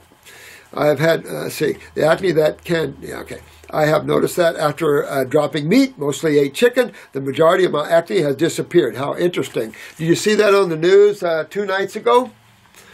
That eating red meat increases breast cancer 25%. Red meat, 25%. Other meat's only about 15%. Red meat, 25% increase in breast cancer. Why? What is it about red meat? Couldn't be the protein that damaged the kidney meat, which controls the lymph system, which backs up and creates tumors. Couldn't be that. Yeah. But for those paleo thinkers out there, enjoy the red meat all you want, if that's the life you want to live. Majority of acne has disappeared, but not all yet. Well, you can keep digging in. Keep digging in, my friend. I expected 3 months or less to be acne-free based on the results so far. Good job. Keep cleaning. Keep getting those kidneys opened up. Keep opening that up. The questions. For a long time, I've had this skin condition where my skin creates red, itchy splotches all over my upper body after a shower or exercise outside. Well, you're just promoting elimination. You're just promoting lymph flow. That's all. You're just seeing the ebb and tides of lymph flow. That's all it is. Some splotches have a little bump near the center. Well, you get those little pustulas and everything else. You know what? It's just acid. It's just your lymph system, and you're promoting different movements of that. Exercise promotes lymph flow. Heat promotes lymph. Sweating promotes, all that. You're just seeing that. These splotches occur a few minutes after leaving the shower and remain until they fade, 15 to 30 minutes later. Yeah, that's all. Is this a form of fungus that I have to deal? Well, you know what? I would always someone that has heavy lymph problems is always going to have a fungus. So definitely wanted to use a parasitic formula for a while and kill that. But keep moving lymph and filter that out, because even if you did have fungus, that's going to clean it right out with it. It's going to go out with the mess. It's going to go out with the sewage. The second question has to do with a reaction my mom had to carrot apple juice. I was not there at the time she made it. She just juiced a lot of carrots with few apples, so the juice was primarily carrots. She drank a 18-ounce glass of the juice. That's quite a lot. Her eyes puffed up and her throat swelled up, sending her into a panic. She went to the emergency room and got sterile. Yeah, she had an anaphylactic shock. Now, I don't know whether there was pesticides on that. Excuse me. I can't say white carrot juice would do that. To be honest with you, it's not really an overly. I fasted a lot on carrot juice in my life, so that was the today. Remember, we talked about that before. So I don't know. I don't know, but I'll tell you this. It sounds like your mom needs to detoxify and get her adrenals up and detoxify her system and clean it up a little bit. I'm just wondering if you think she was allergic to the carrots, or if there was some reaction, like she could have had some pesticides in there. It could have been something in the apples. If she juiced the seeds in the apples, it could have been the arsenic in the apple seeds. It could have been anything like that.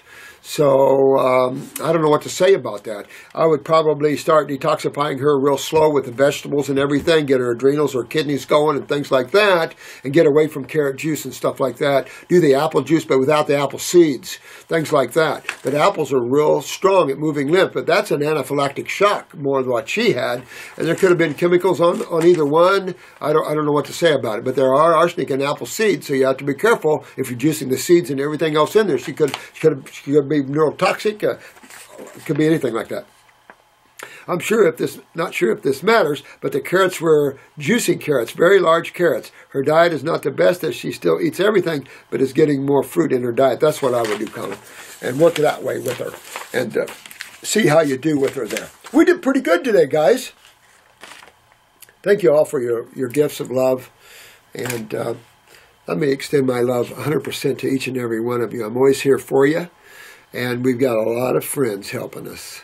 So enjoy the ride. Don't get mentally confused. Don't let that enter into you, because from some of you who've never been through all this, something sounds new, like David Wolf. You know, he's a raw food, raw old dude, does nothing but raw. But now, oh, look, supplements, digestive enzymes, and that's what happens to the best of you. So be real careful. Been through all of that myself, and just so here to help you not to go through that. It's just, these are no-brainers. You guys are proving on yourself, and you guys on Facebook, special love to each and every one of you guys. Thank you. And thank you for all your thanks of love. And thanks for that, Jermaine, you little sneaky girl, you.